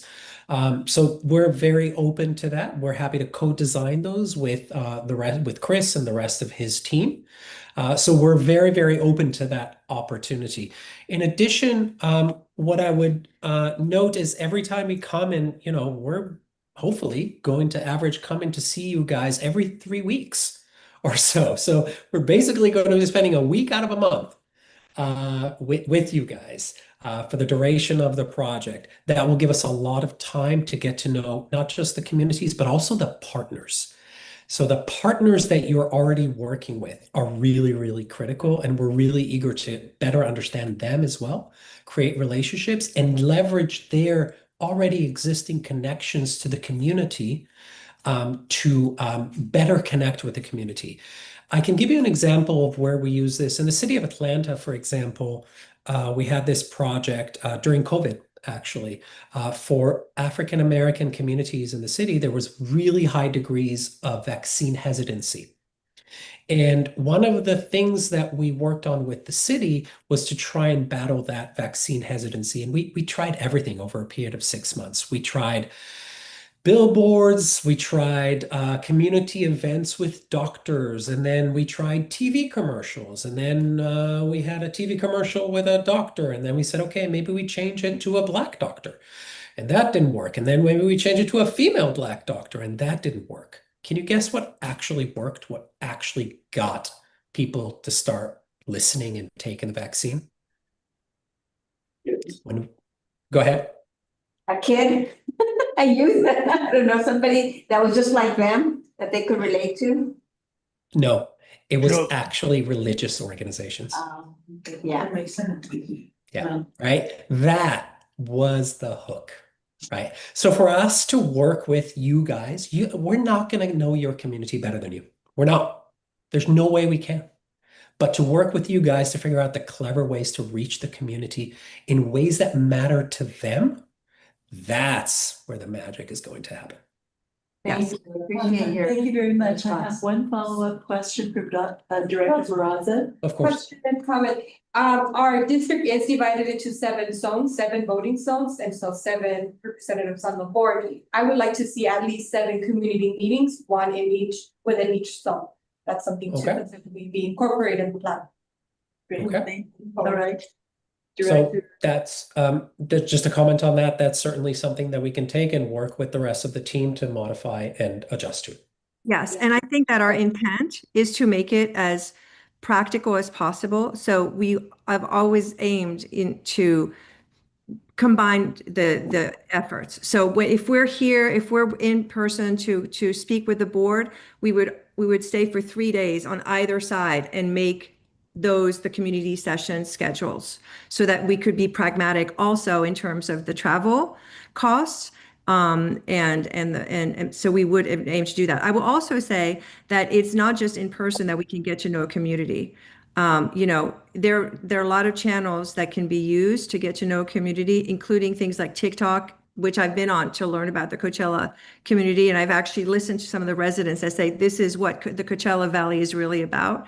And so there's lots of different methodologies and angles to get to know a community. It's not just in person and face to face. And just to sort of echo that and build off of that is just at a foundational level, fundamentally the precondition to all community engagement is trust and respect and humility for the context within which the community lives. And that is just a base value of ours, and that is going to be in terms of engaging partners, understanding and building a rapport with those partners so that we can really understand the nuances on a block to block basis to gather whether or not, okay, this is going to be a mode of communication, this is going to be an approach that is going to be resonant. Maybe that is something where we're going to be prioritizing quality hours, getting into the community and making sure that every minute that we are there is adding value and building trust. And then when we take a moment and take a breather, not at the exclusion of many high quality Zooms, we will also reflect and iterate and come back and deepen our connection with the community. Perfect, thank you. And just a little side note, if you were to move forward, please be aware, or please look into like our region's calendar. In the spring, we do have Coachella Fest, other festivals and activities, and that would make it almost impossible for lodging. So that's also very important. I think it's that calendar of events is very like strong and drives. We've already accounted for holidays. What we also need to account for is price ticket rises during the festivals. So I think that's another thing we're going to need to take a look at. That's a great point. Director Rodriguez and then Director They answered my question. Okay. A comment that when you mentioned in response to Director Barraza's question about or request that you consider revising your proposal to include the 7 different zones, just keep in mind that I'm not expecting it to be that we wouldn't consider that as an additional cost. I think it's just important to be able to acknowledge that there is a cost associated with that. So one of the things that I've appreciated from the first moment where we started talking to the team is that the primary priority is making an impact on the community. So I thank you for that, and I appreciate it. And I'm sorry, and you did mention that if you're here for 3 days, so that doesn't mean you can't cover 2 districts Exactly. in one trip. So yeah. Director Shore, I'm sure you have a question. You are wrong. I'm sorry. Thank you. Thank you for the courtesy. I will ask your question. Thank you. I will do that. We have done community health needs assessment ad nauseum. We know what the needs of the community are. I know that we'll get input from various voices that have acute needs. For instance, we don't know what the future is in terms of Medicaid reimbursement and its effects on healthcare in the community, hospital issues. Do we have any futuristic planning sessions where we have evidence-based information that we can work on? We know what our main needs are. We know that we have a physician and nurse shortage. We know that we have a problem with access to care in some of our remote communities. We're just now dealing with the potential closure of a community hospital on our border. How can you help us think outside the box? Yeah, great question. So a couple things. First, no sugarcoating it. We're heading towards turbulent time. This is the modus operandi for the next 3 years. I truly believe that it's gonna be a bit chaotic for the next 3 years. You have tremendous opportunities specifically for your organization, but the communities that you serve are going to continue to experience some chaos, and that's just the reality. Any data person that tells you that they can predict the future is doing one of 2 things. They're either not very good at what they do or they're lying. We can't predict the future. What we can do is look at trends, look at behavioral trends, look at demographic trends, look at financial trends, and prepare for multiple realities. And that's exactly what we've incorporated into our plan. So there's a lot of scenario planning in everything that we do. So we don't just prepare for one reality, right? Even if the trends are indicating this particular linear path, that's not what we prepare for. We prepare for that linear path, and we also prepare for that linear path with 5 degrees to the left and 5 degrees to the right. And usually what that looks like is some form of best case scenario, worst case scenario, and what is likely the reality of somewhere in between, a mixture of some good things, some bad things, some things that we didn't expect. And that's how we operate. We plan for all of those scenarios so that when they happen, we are prepared, we are nimble, and we can move fast and adjust as needed. That's the key. The key is not to predict the future. The key is to be able to adjust to it as quickly as you can. Thank you very much. We've run our time limit of 45 minutes without cutting anybody off. Does anybody have any burning issues that they have to ask? All right. Well, thank you very much. Thank you Thank all you very very much much. for your time. Wonderful to meet you. Thank you. Take care. Bye. Okay, can we take a short break? Sure we can before I do. I mean, if that's what we like to do. What time should we come back? It's 5 more minutes. okay.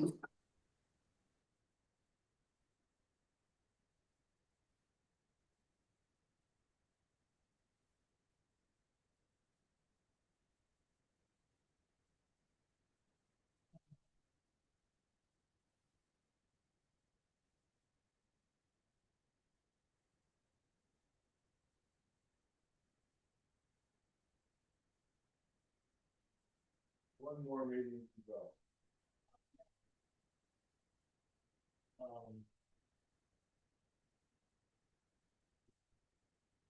Here. Or this. So, check that. You gonna see something like a bill that was there to do? Okay.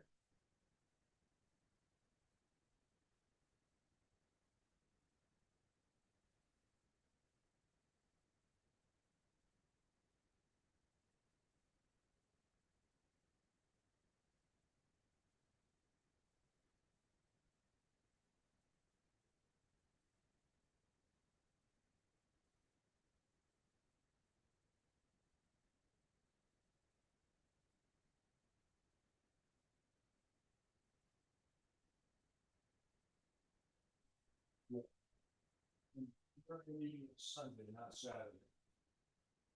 That's on the calendar.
And so we asked the next one to come in, how'd you get pizza? We have pizza too. Did you have it delivered all the way from New York?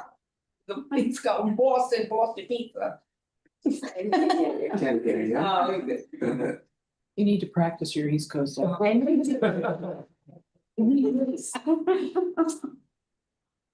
you there? Can you hear us? I can hear you. I'm fine. Okay. So let's see what she says. I think something from people coming in.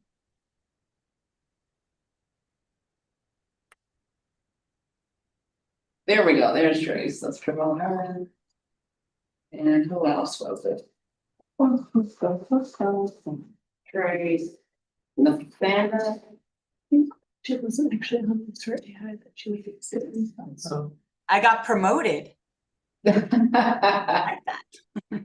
Oh, The rest of the team is on their way. They'll be joining shortly. If they're not there already.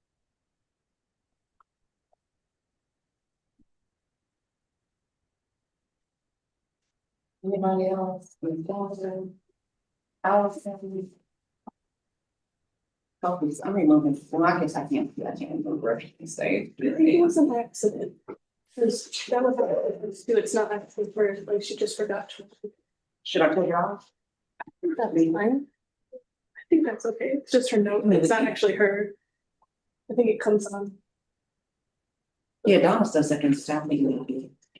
Anyone else? Is this you to the strategy? No, it should be Sindri and Celeste. Oh, there's Sindri. Okay. Yeah, Celeste. Yeah. And Yes, Janelle. Celeste is here. I think Celeste is on. Janelle, also Janelle. So Yeah. I think what happened was we came on as attendees first and I had to come back out to come back in as a panelist. And I think Allison. Allison. I got a full team. Both click the lower link in the invite. And that's how I got in. I didn't put the password in. No, me neither. Yeah.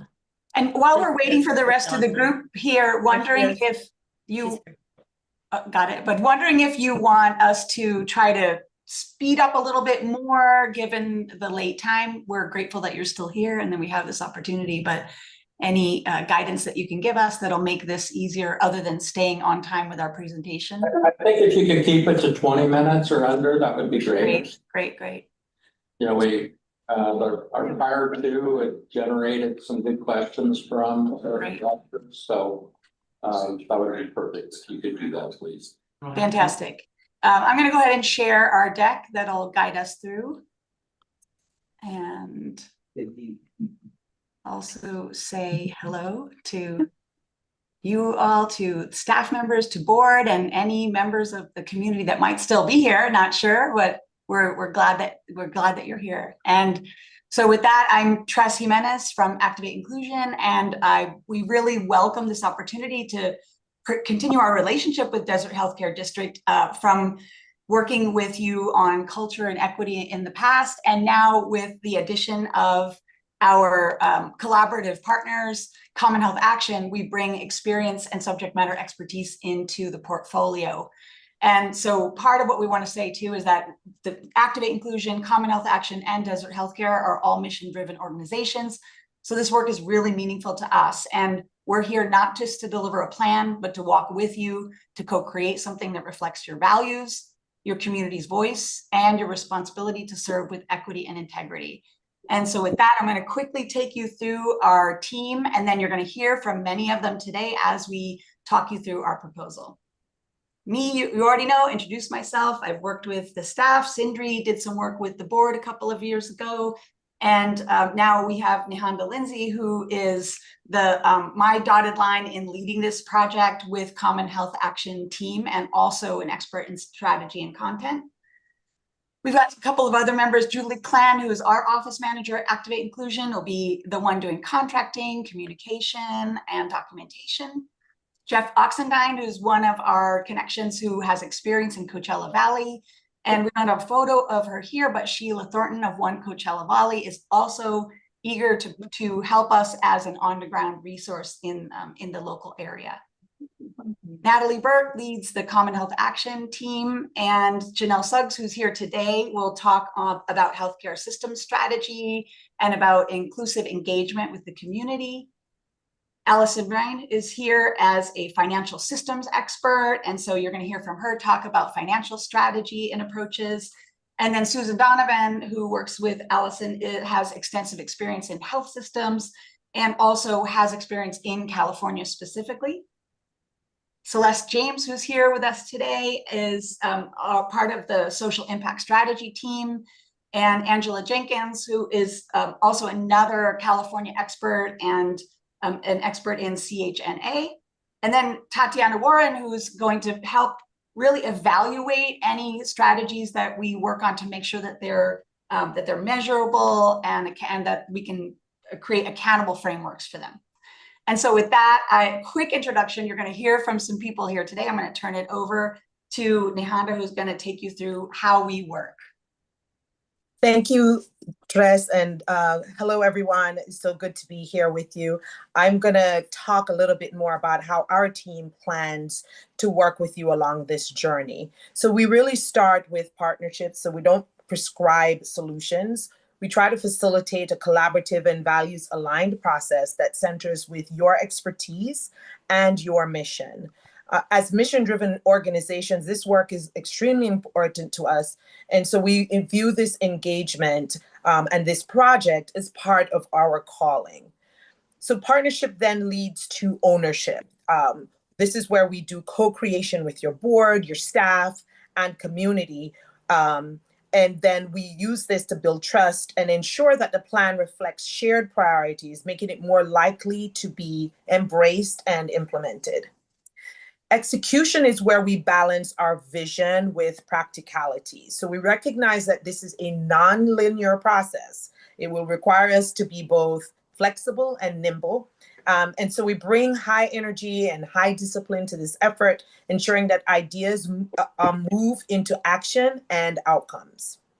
Our goal is also to build trust through our deep experience with healthcare districts and public serving institutions. We understand your accountability to the community and how to support this effort. Alignment will come through communication, of course. We engage consistently, transparently, and across all levels so that the expectations, decisions, and direction of this project remain clear. Then finally, there's stewardship. We treat your resources, that's your people, your time, and your dollars with care. So our process is built around responsible investment and, of course, long-term sustainability. So with that, I hope that it provides you with a helpful overview of our approach. I'll now turn this presentation over to Janelle, Celeste, and Allison, who will talk a little bit more about the work itself and the timeframe. Janelle? Thank you, Nihanda. So as I walk you through the roadmap in front of you, I think it's really important to emphasize that while the process appears linear, we think of this work in multiple dimensions, not just phases, but interconnected strategies that build momentum, clarity, and trust. Starting with the discovery process, we will analyze the current state of the Coachella Valley's health ecosystem, looking both at data and lived realities.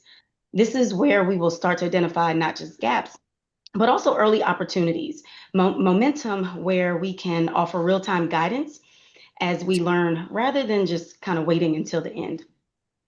Building on what we learned during the discovery process, we will partner with and co-create with the board and staff in a series of facilitated sessions to clarify your strategic priorities. These sessions will be designed to align your ideas, strengthen your shared direction, and foster real cohesion across the organization. Focused on inclusive engagement, we will then open up the process to the broader community. This work is not just about surveys and listening sessions. We will use creative and culturally responsive tools to make sure that residents feel heard, safe, and valued. We believe that this will be a great time to leverage your existing partnerships, as well as imagine and build new types of partnerships. This is about helping the district not just fund health, but convene it in ways that are unexpected and powerful. All of our learning and insights will then be synthesized into a clear, actionable draft strategic plan and funding strategy. And also with your input, we will finalize and present the full plan equipped with tools to help you communicate, prioritize, and activate. Now you will also see under the Extend tab near the bottom of the slide, that represents optional opportunities. We will only provide these services if you wish to receive them. This includes leadership coaching, funding analysis, and scenario planning to help you move forward from planning into action with confidence. And lastly, I want to emphasize all of these components are iterative, and it is our posture that of one of active learning and humility. We are here not to replace what exists. We are here to amplify what is working and to support you in being the anchor institution in your region, and be thinking about what your residents need. Again, not just a health funder, but a health convener. So now I'll pass it on to Celeste to share more about how this roadmap will support strategic alignment across the ecosystem. Wonderful. Good afternoon or good evening at this point, everybody. I want to share a little bit about how we come to this work and how we come to this opportunity to do this work with you. We really fully understand the position that you hold in this district and your ability to leverage your expertise, your relationships, your resources in really strategic ways to create better health across the Coachella Valley. So there are several of us who have worked extensively with health and hospital systems that while may not be formally health districts, but they embody the values and the approach of a health district. For example, Kaiser Permanente in California and the Mid-Atlantic region, Prisma Health in South Carolina, Bon Secours Hospital System in Baltimore. These are all institutions that we've helped to leverage their resources in ways that have taken them well outside of the walls of their hospital to advance community-based health and to do it in an inclusive and community-driven manner. So at this point, we stand ready to help you to maximize those opportunities in your role as a convener, as a partner, and a leader in community-based health. We want to help you to work across sectors, collaborating with your local government agencies, with businesses, with community health centers, federally qualified health centers, and other community clinics, and even other hospitals to improve community health.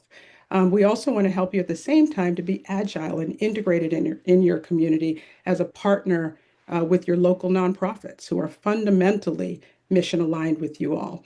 These are organizations that are trusted entities and are rooted in your communities. They have a role to play as stewards of good health as well, but they need partners and leadership such as yours to help them to help you to drive better health outcomes. So again, we're ready to work in partnership with you in ways that set you up to be able to drive measurable impacts on health throughout the valley. So we want to talk a little bit more about, just dive in a little bit more on the engagement piece, because that is really critical and foundational to who we are as a team and what this team brings. So I want to just hand it back to Janelle to just dig in a little bit more on that engagement to talk about that part of our work. Thank you, Celeste. So again, thinking about how strategy comes to life is really a critical piece of the work, thinking about the engagement. And at its core, this is about helping to sustain and deepen the trust that you have built in the community already. Our role is really to design experiences that reflect the values of inclusion and dignity, not just in who is invited, but how people participate, what they take away, and how they see themselves in the final plan. We will support you in engaging the community in ways that feel authentic and reciprocal, ensuring that those who contribute ideas also see those ideas move forward. That means facilitating in Spanish, lifting up new community voices, or possibly even co-hosting sessions with unlikely partners like barbershops, churches, youth councils, etc. And these are places where people already feel at home. These are not just engagement tactics, they are trust building strategies, and they're really essential to delivering a plan that your community will recognize not as just thoughtful, but truly theirs.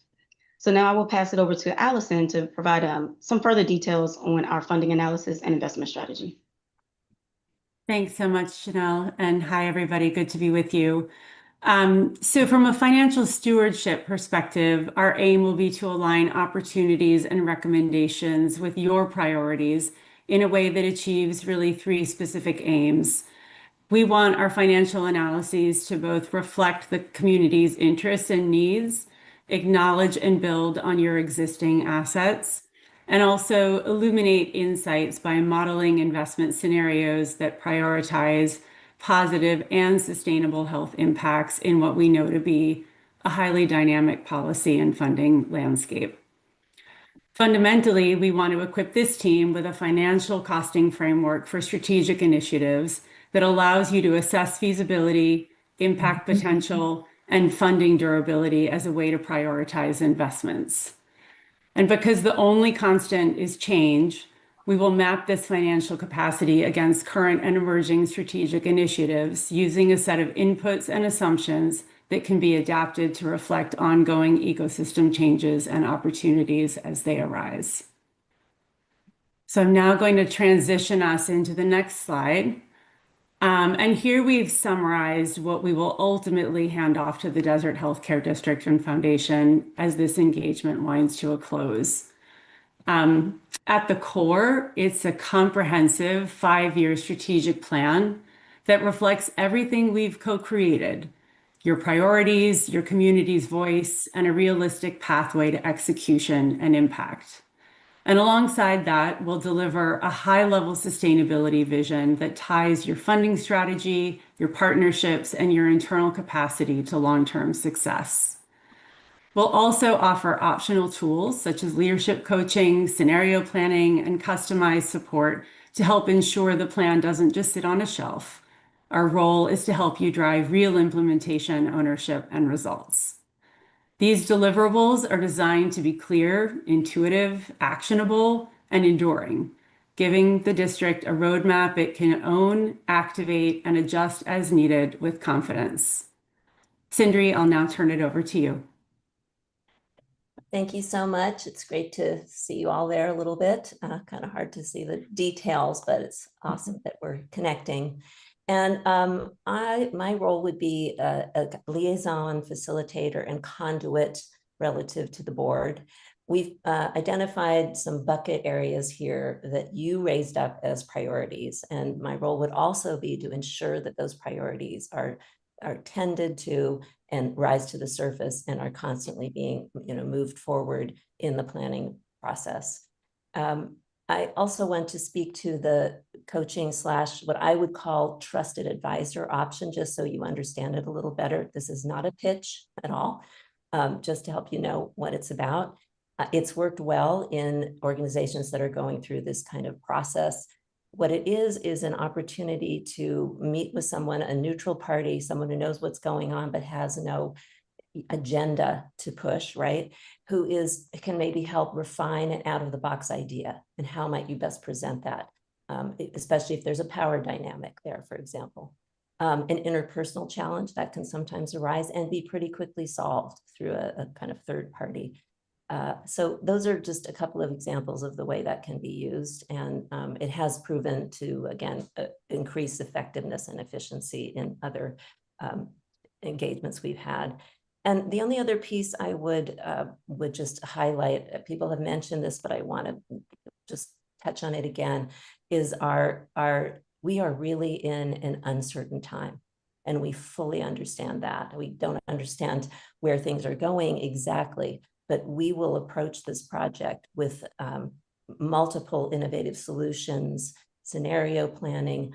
We will ready you to go through what is certainly going to be a very challenging but possibly opportune chapter. And we're very dedicated to that outcome with you. And with that, I think I will close. Oh, I think you also asked if we would be ready to get started in August and complete in May. I mean, what was the ending date? 2026. It's 3 or 4 months. I believe you can ask for it. We can get started and fulfill that process in that window. And over to Janelle now. Thank you, Sindri. So as we near the closing of our presentation, I really want to reflect on what is possible. This is more than a 5-year plan. It is a powerful opportunity to define how your district will show up today and in 2030 and beyond for the people who live, work, care, and dream in this region. Our team is truly mission driven. We do this work because we are called to, especially during a time when the landscape is uncertain and the path ahead may be more difficult than what has been behind us. But even in this complexity, your position is very unique. You are stewards of public trust, tending not to just health care, but to health and to the system and structures that make it possible. Our vision for this strategic plan is not static. It is a living strategy, one that will guide hard decisions, elevate bold partnerships, and ensure that your investments reflect your deepest values and your community's evolving needs. And perhaps most importantly, we envision a process that brings people together, board and staff, funders and grantees, community members, and system leaders, not to land on identical views, but to cultivate shared commitment and forward momentum. And we would really be honored to support you in shaping a future that is clear, courageous, and deeply rooted in the well-being of the Coachella Valley. So thank you. And with that, we invite your questions. Thank you very much for your presentation, especially honoring our time values. We can start with Director DeLaura. Would you have a question? I have 2 questions. One is, Sindri, you've done work with us, right? Okay. Both Sindri and Trace. Sindri worked with the board with the DEI. Okay. And then Trace did the work with the staff. So, yeah, I recognize the name, and I also recognize your input in putting this proposal together, because I think you shared your insight on the board very well. It addressed a lot of the key things that are important to me. So very well done. The only question that I have, second question, since that first question was that one. The question that I have is on the roadmap, the extend, which you put in parentheses as optional, what you just described, that I actually was, before I saw that, I thought, well, where is that?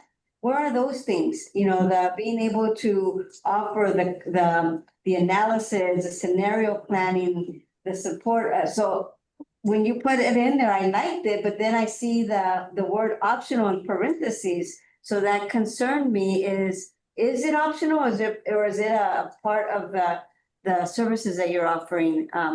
Can you explain that? Yeah, Allison, would you explain the additional services? I think then we can circle back and see if there's additional questions about the coaching. Yeah, I mean, I think there's a certain level of iteration and scenario planning that's involved in the baseline. I think the question is if there is a desire to even sort of go deeper around a particular opportunity or project even further, given unforeseen events in a dynamic environment, then we have the capacity to do that. So there's some baseline level of scenario planning, obviously, that's baked into the initial proposal. And then there's additional layers that could be offered to sort of depending on what we all discover together. Does that help? And that's apart from the coaching, which I will turn back to Tress to address.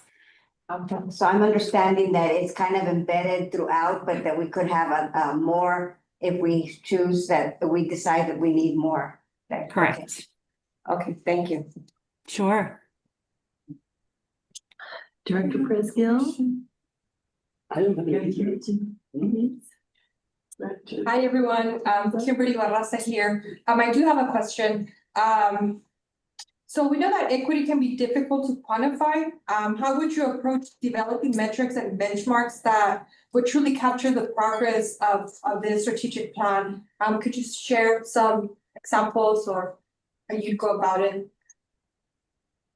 Because I mean, and I'll give a why I'm asking. We often see strategic plans that lack those benchmarks, and we see that guides an organization, and there's really no benchmarks, so there's really no way of actually going back and say, look, this is what we've accomplished or where we're at. And so please, if you can, tell us a little bit about how you go about that. About ways to measure equity that we can actually track. Yes. So I'll start with that question. I think I heard it. It was breaking up a little bit, but we have a social scientist on this on our team, excuse me, who is very much attuned to the need to be able to build in measurements and key performance indicators on various measures or various metrics from the very beginning. So she will be at the table as we shape this plan, so that measurement and accountability is built in at every stage. So equity, of course, is a metric that is never easy to measure, but it is one that we all remain committed in determining how best to measure it, in what ways to measure it, and ensuring that our attempts to measure are at least guiding us toward the right strategies, and then allowing us to have something to enabling us to be able to see where we've moved forward, where we've progressed, and where we need to do better, and also where we can adjust.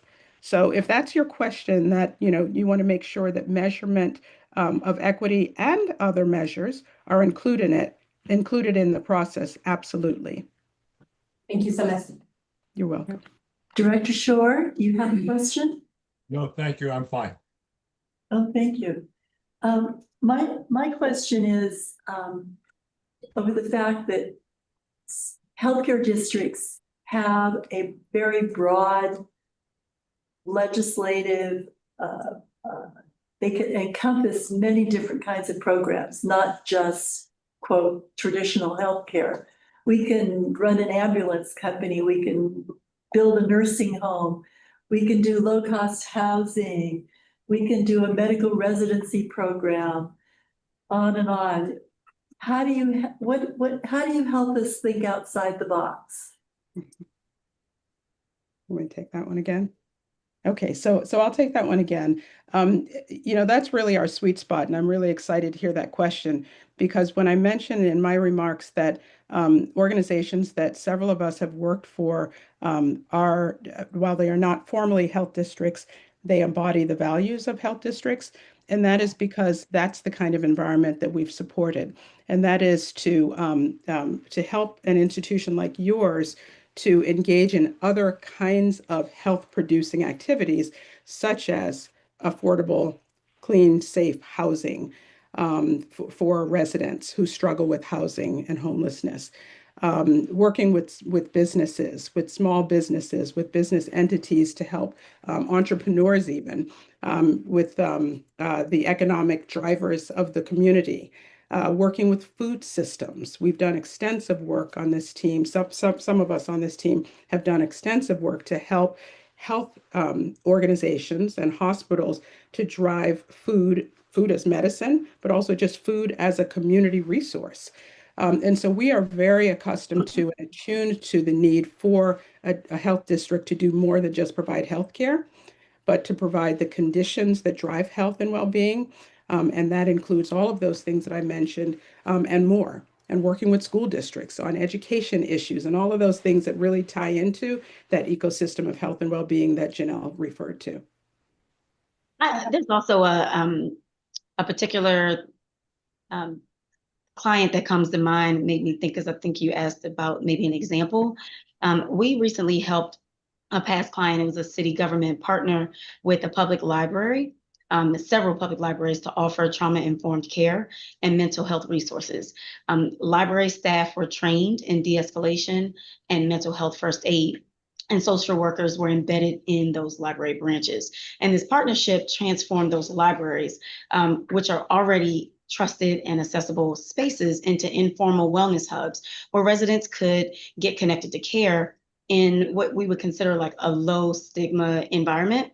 And it shifted the idea of where health happens and leverage an unexpected yet deeply rooted community anchor to address upstream health needs. So that's just an example of the types of out-of-the-box programming that we would come in and help you all to think about to serve your residents.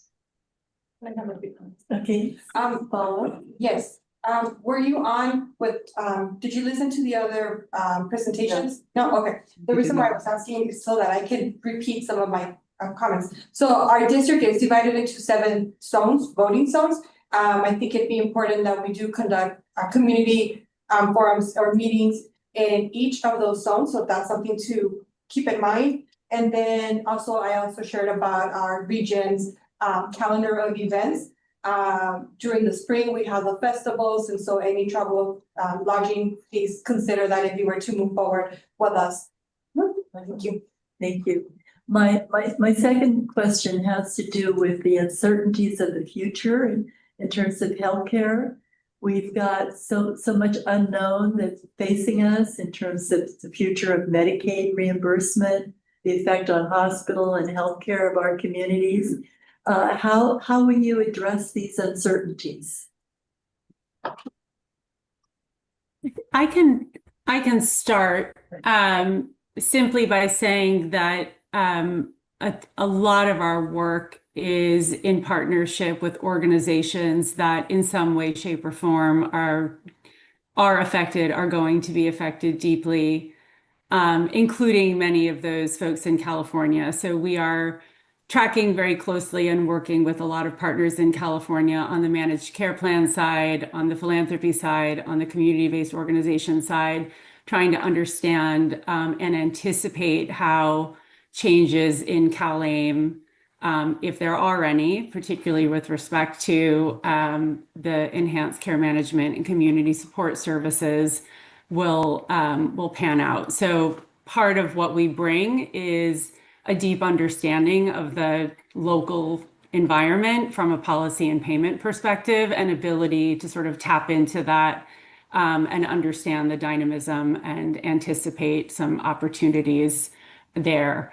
I think the other element is we are all super creative, roll up your sleeves types. And so as we see things coming, we are going to be looking for ways to achieve the same objectives and fill the same funding gaps by coming up with creative solutions and creative partnerships. So that's just part of our DNA and how we problem solve for this. So I think I would be dishonest if I said I know exactly what's going to happen and I know exactly how to fix it. But I hope you'll sort of hear that we are doing this work across the country, including in California, for all types of parties that are anticipating this. And we will bring all of that insight to bear on the work that we would do with you all. Thank you. Any more questions? Thank you all for your time. We appreciate it. Thank you. Thank you so much. Thank you. Thank you. Bye-bye. Bye. Take care, everybody.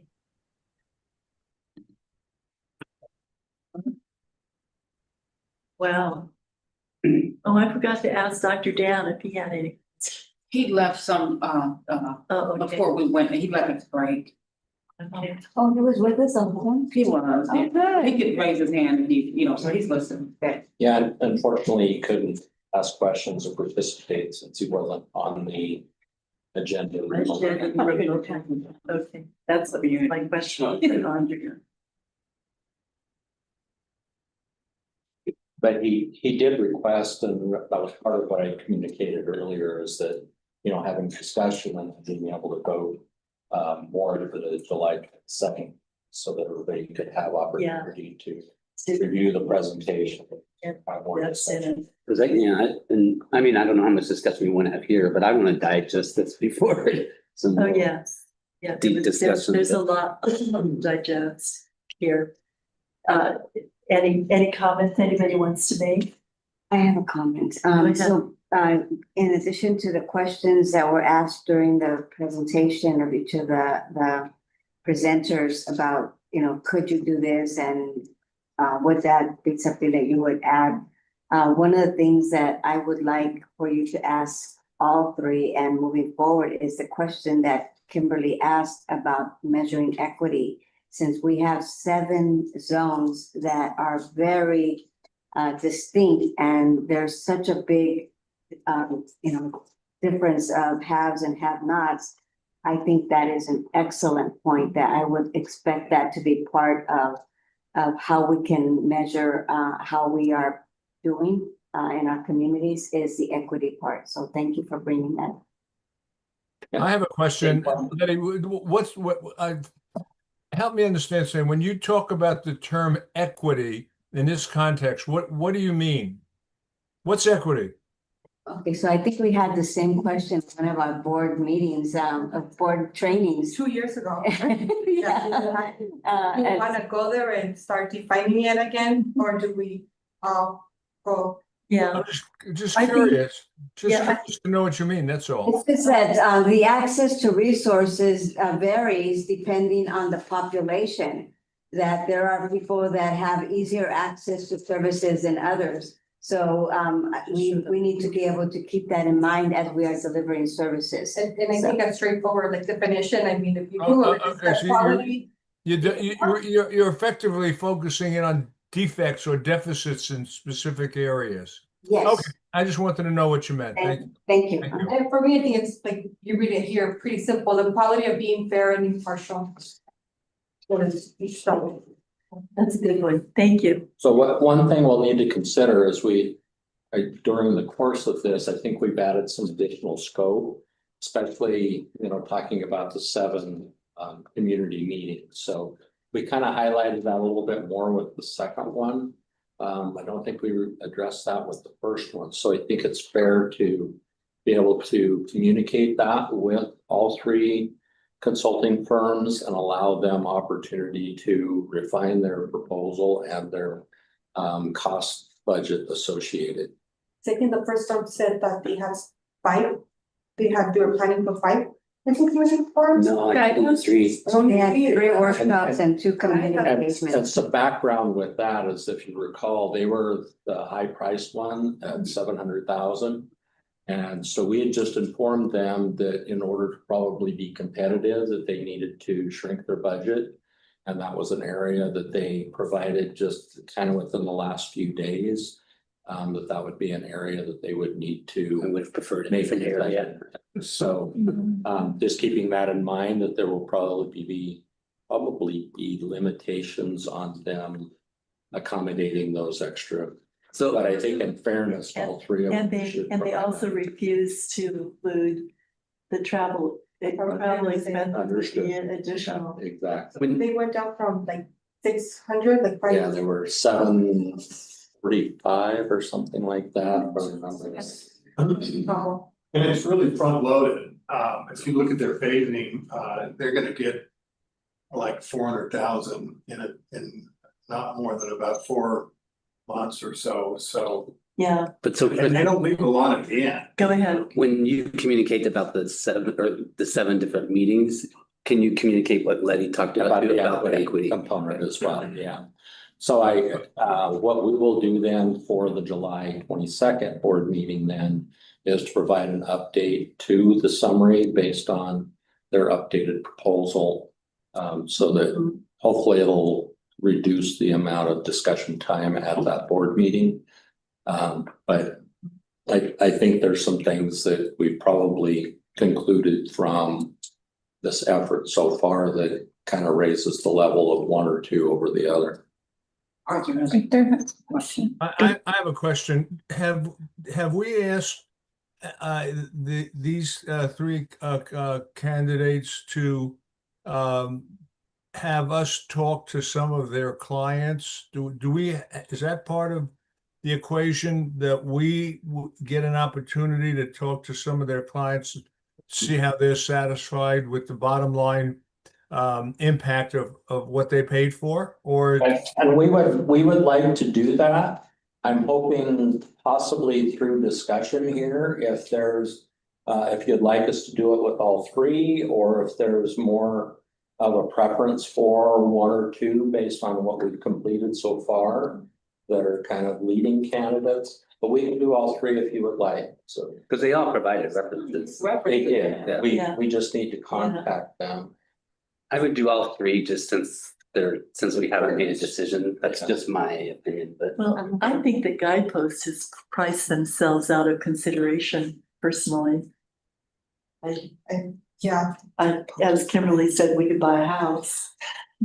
Is Guidepost the first group? Is that the one you're talking about? Yeah.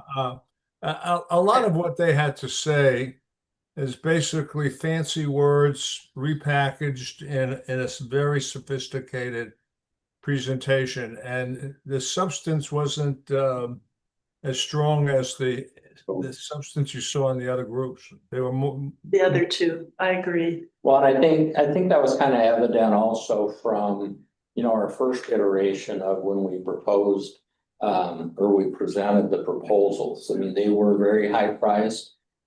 We as staff felt that they responded to the scope of work, but they were very high priced. So as a result of communicating with them that they needed to reduce their price to be more competitive price wise, I think they've also lost it in their quality of what they would provide. I agree. So then just do the bottom two, last two. Yeah.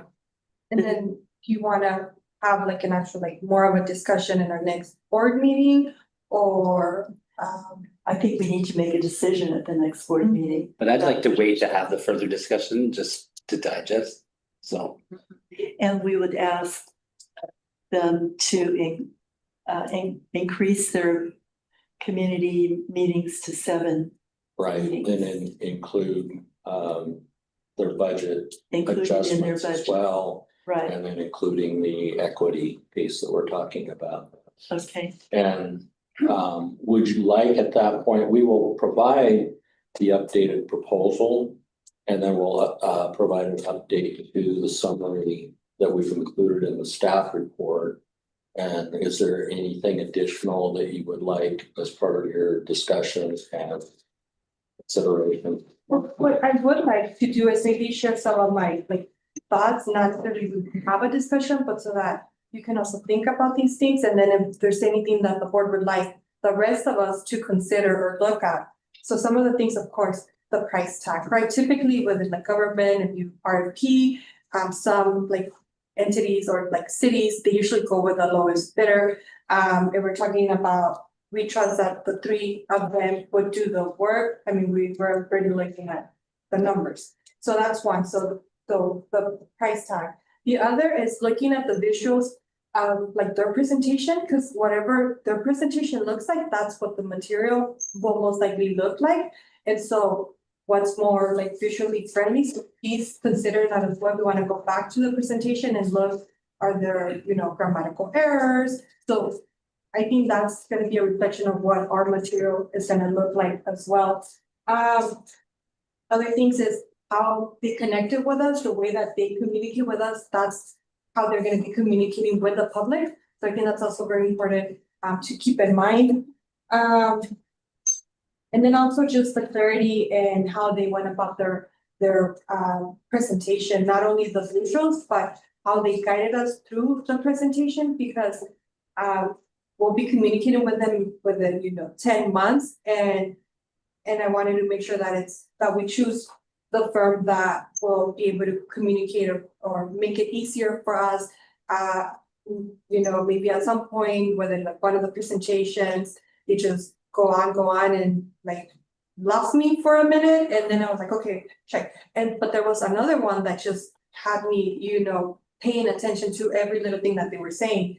And so just please consider those things. There's of course other, elements and parts of the presentation or what they're offering that we also need to consider, that we are considering, but please keep these other things in mind, because I believe that it might not be the whole substance of the work that they're doing, but it's also important within, the scope or within this project.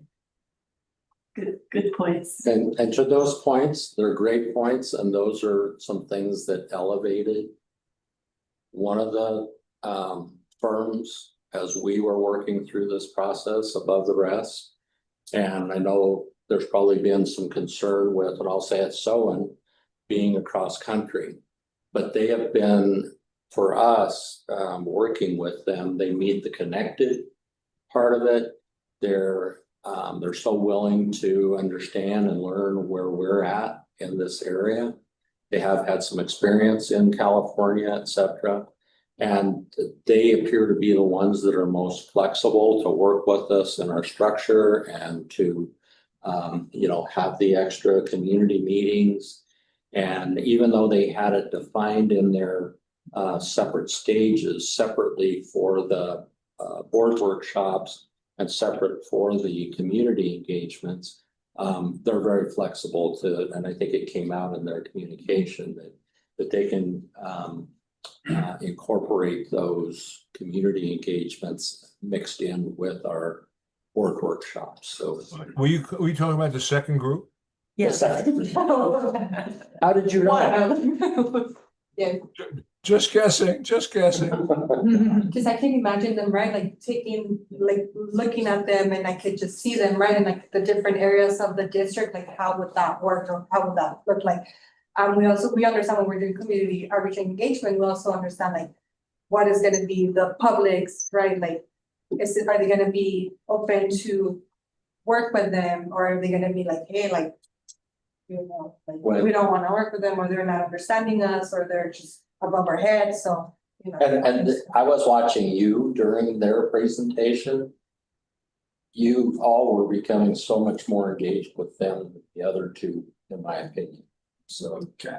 Can we add that or point of view? That's up to you, the board. Of course, Ella. I thought, yeah, I agree with Chris. I think the second group was really engaging, and I think just the personalities seemed to be really welcoming, and I think that addresses your point, Kimberly, of them being able to connect with the community, which is going to be a very important factor to build that trust factor, to be able to open up and really dive really deep into some of these issues that our community wants to share with them. At that point, I think, the first group, I think outpriced themselves, but the last group, I think it seemed like there wasn't a cohesive group. It kept on you answer it. Well, there's 3 different organizations too. I think that might be. Yeah, It's really owning. and the Activate Inclusion one at the end, this is their first joint project. Yeah, and that's. Okay. Any other comment? I was wondering how we were gonna get the staff input, so thank you for sharing that now, so we can take that and. Yeah. I wasn't gonna let you deal without it. No, that's what I really appreciate that. Any other staff input?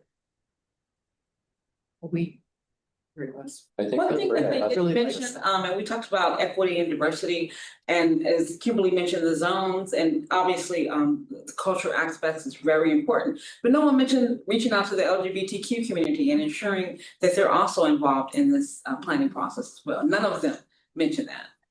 None of them. Well, I think that's something that we can work with them to include as we're planning, so I'm sorry. Absolutely. Yeah. But I'm just saying, I'm just mentioning no one mentioned them. Right. Especially the fact that they live in the Atlanta area, they come from Atlanta. They're from Connecticut. Oh, so on, I guess they had mentioned some of the work that they've done in Atlanta, which is in there. Are there any public comment? Hearing none, shall we go on to item E on the agenda, Palo Verde Healthcare District consideration? Sure, so I think the board has been aware of the financial challenges that are going on with the hospital in Blythe. That's part of the Palo Verde Healthcare District. So we did create recently the ad hoc committee that comprises President Rogers, Director Barraza, and Director Ballara. So we did have a meeting yesterday with some of the stakeholders, including policymakers, our county supervisor, the LAFCO representative, and also representatives from both the hospital organizations and the community. And really the outcome came from that. I'll also back up just a little bit that The Palo Verde Healthcare District tonight, right now, in a meeting, they're considering a resolution to file Chapter 11 bankruptcy. So there's, I'm sorry, I have 11 in my mind as I did bankruptcy trustee. So yes, Chapter 9. Thank you. They did not meet quorum, and so they did not follow me. Oh, really? So, Oh. That sometimes happens out there, okay? I used to go out there a lot and So no quorum, no meeting, it's so. Yeah, so even with that in mind, what part of the outcome of that meeting was is that there's some key elements. There's some legislative concerns with whether the state would provide the $4 million of funding that's been requested, which sounded like that's kind of highly unlikely because we had learned that there's also an $8 million debt that they have with the state from prior loan. And so some legislation factor that might hopefully consider creating a rural emergency hospital type situation. Rural hospital. Did I say that? That's what he said. Yeah, rural hospital, which that would require a separate designation by the state in order to do that. Otherwise, the acute care hospital, the way it is, requires all of the elements of services to maintain that hospital. So there's that potential element that's in possibly in play. Some of the legislators are looking at see if there's ways to incorporate that into the current session. In Sacramento, the county is looking at, they have indicated that they have a possible emergency plan to be able to operate the hospital for a period of time if it should be close to closing their doors. From our standpoint, we would like to have LAFCO entertain something more urgently that relates to the healthcare districts. And this LAFCO did at their June 26th meeting agree to approve expediting their municipal services review, which I know they talked about possibly the end of the summer, but it sounds kind of unlikely that it probably wouldn't be, my guess, until October or thereabouts. But what we provided to you that came as a request from that meeting is to provide a letter to LAFCO requesting that they add an agenda item to their July 24th commission meeting that would request they do a feasibility study to explore options, pros and cons regarding either, dissolution or merger, what that would look like with that healthcare district under the circumstances. So I hope I phrased that properly. Questions or comments? So the meeting was moved to July 16th. And then a question, have you connected with Gary or Sister Paco? Have you spoken to them about it? I haven't spoken to them directly, but my plan is to be able to send this letter and then hopefully have communication with them as a result of that. I would suggest that you talk to him first and see if he might be a place where he is, like this letter would be great for him to present to this board, but he might suggest that we have language or that we tweak it a little bit or modify it to make it a little stronger or it might be something that they're already working on. So I would just suggest that. The letter itself, I think, looks good. We would just change the date, but I would move to approve this item. I'll second. Any more discussion by the board? I do have, I'm supportive of it, but at the same time, I want to just offer this consideration of, I don't want it to appear like if we are doing something that is somehow not transparent, since this is a special meeting.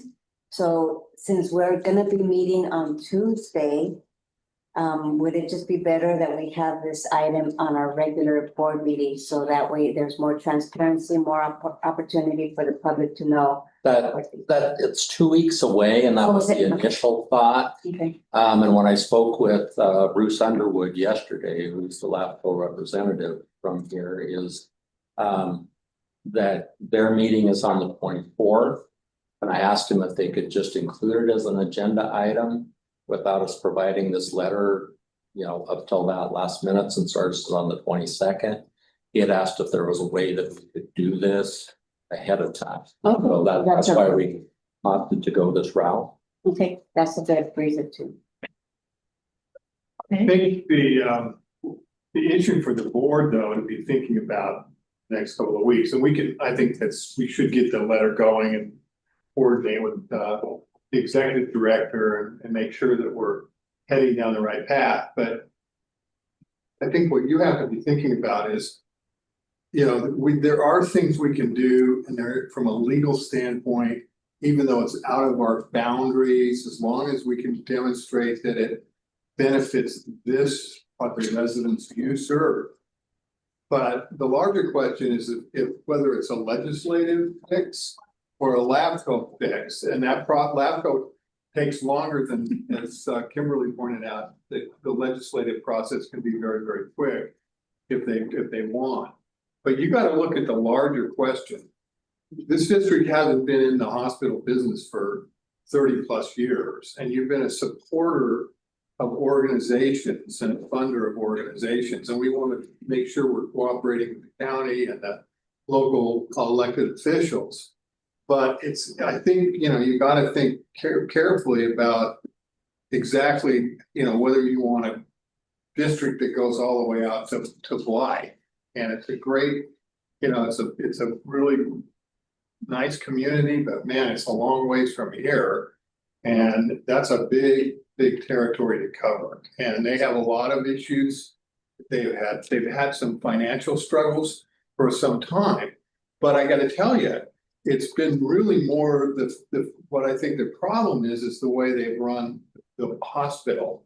And unfortunately, that's the biggest problem. We could get an operator out there that would run the hospital efficiently. I think that they can survive, but man, it's a big problem, and it's not a simple solution. And as we saw from yesterday, there's a lot of people that are working on it, thinking about it, because there's a group out there of people that they're underserved, and they need to be able to stabilize their patients. So. I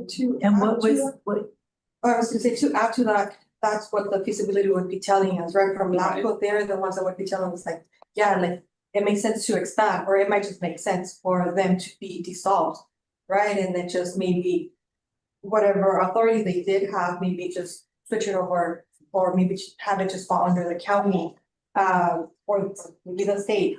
And so I think that's why maybe supporting the feasibility study would be good, and then that'll also, whatever that comes out of that will allow us to determine, right? Because at the end, LAFCO can expand us even if we do not agree with it. And so they can just do that if they want to. But in the funding, I'm assuming that they do collect some funding. And so I'm sure that there would be a way for us to say, look, well, maybe we keep this here, to keep that there. There's also, I mean, I can think of other, you know, not creative ways, but I mean, there's also a lot of like land, agricultural land, that, you know, the county can collect money from that could aid in providing services there. And we're also talking of like a reorganization, well, not reorganization, but the structure of the board could change as well. Maybe picking up like 2 additional board members. So we'd be looking at a board of 9, because they, by now they would also need a representative within their area. And so this is a very complex issue, but I think that it'd be good if we're able to support our neighboring district or not, yeah, the people in that district. How I see it as well, I see as county district number 4. We'd be kind of mirroring that, and in that, I mean, they already do provide services. I know the difficulties and issues that already exist. And so I think we find ourselves at an intersection where we can make a difference for the region, right? The eastern part of the county. And then we're also at a place that we might not be able to do anything. It's just, to pick up, we already see patients that are coming to hospitals here within the district, and we might just see even more impacts within the next few years. We really don't know what that's gonna look like. Something that Jeff brought forward or mentioned yesterday or pointed out is, hey, let's make sure that we get those numbers from the hospitals, like how many folks are coming in, because that's what's gonna really guide the conversation, is that data and how this part of the valley or our district is being impacted. I think, a lot said, but just kind of like to share how I'm seeing things. And I think this is very important. I think that if we are able to continue working healthcare services and programs for the constituents, I think that's what we're here for, and there might be an opportunity for us to expand the work that we do. Yeah, and one of the things, speaking of the data of patients coming to the area, the county did indicate that they would create a dashboard that will show that information, which I like that option better than the hospitals providing it, because it's a little bit more of an independent party doing it. One thing that we learned last night on their finance committee meeting is they only received $258,000 a year in property tax income. And maybe that can change along the way somehow, but that's be difficult. That's they received. So that's one thing that would have to be considered, and I think partly what plays into that too is, we've got some substantial resources coming to our district. A lot of that is coming from the hospital lease. How does tenant perceive that if that was to be spread to another area? And also, how does the local residents who are the property tax contributors in the west part of the valley? There's already been comments about how the monies are there to cost of the East Valley. Are they even going to be more vocal about those dollars going even further east? Would you have to go back to the lease and redo that map then? No, The medical No, interpretive we area? wouldn't have to do that because it's so far out there, but the point that was made is that, we have to be able to demonstrate through the data that's collected that there is an impact. And I mean, I used to drive out there, it's been like 10 years, but I used to go out there once a month to service the council out there. And it's a long drive, but the people, when they get really sick, they have to come to Desert Regional or JFK. So I know that there's impacts that if that, that when that hospital and is closing down, will have impacts on this community, but it's very important for us to establish that. One of the ideas that was discussed that Letty brought up was this idea of maybe an FQHC with the county or somebody that we could help support some, like we've done in the past with some grant money and things like that. And that may be something we can do.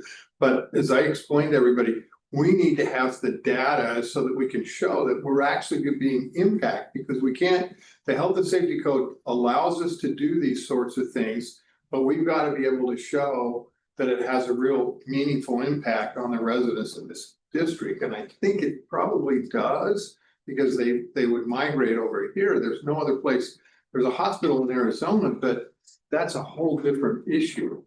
That's true. May I ask about that? And I like the comment yesterday, but about maybe doing grant funding to support with the county. Are we able to do that to support, say, an FQHC out there that's providing services to their district residents? Is that an issue at all? No, it is. That's what I'm trying to explain, because when I studied this issue in the health and safety code, it does allow us to do out of boundary services, but it's primarily, we've always taken the position legally that it's it has to benefit the people of this district. But I think in this case, if we have, that's what I was asking Michelle to try to give us some demographics and some information so that when you make that decision, that we've got a basis to say, hey, wait a minute, this does potentially impact the district and the residents here. And so it makes some sense. Now, how much that help is going to be, there's a lot of needs, but I just want from a legal standpoint, be able to say, hey, look, we have a basis that shows that we are impacted and that they need our help and that this will help offset that. Now, going from supporting an FQHC to running a hospital is a whole different game and a whole different ball of wax that you would have to think very carefully about. And I think that would require more of a merger of the two districts, things like that. So.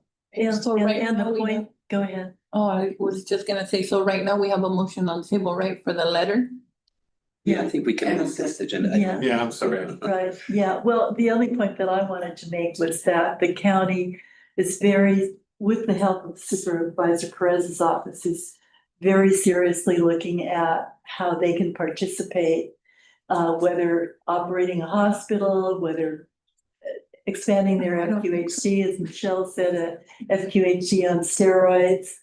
I made the point very clearly that this district does not have the capability to operate the hospital, especially one that has very poor payer mix, poor demographics to support an acute care hospital, that it would be a challenge no matter what you did. So the point that Michelle made was that a rural hospital, emergency hospital designation would work, especially at a federal, emergency FED would work out there, but we would need legislation to accomplish all that. So. And I guess the question with that too, since they were providing that kind of information, would they entertain operating if it was a rural emergency hospital? Well, that's what I asked Michelle. It seemed to me the simple solution is they did it at High Desert. Yeah. And I like I said, that hospital survived. It wasn't flush, but it was working. Now, whether it's going to work under the current Medicaid and everything, who knows? But Tenet's in a position to look at that. And I'll tell you what, Michelle was there at least, so it's not like they may have some interest in it. Well, I'd ask Michelle. It was shared with us in a previous meeting with Dr. Kumar that they were looking into it. So. A few weeks ago, and yeah, they said they could take a look at it under certain circumstances. Letty needs to make a point. Do you want to modify that letter or at least have him contact the executive director to see if there's any tweaking he wants to make? And then send it out to us. We can approve it in concept. Yeah. Okay. I'm okay with as is.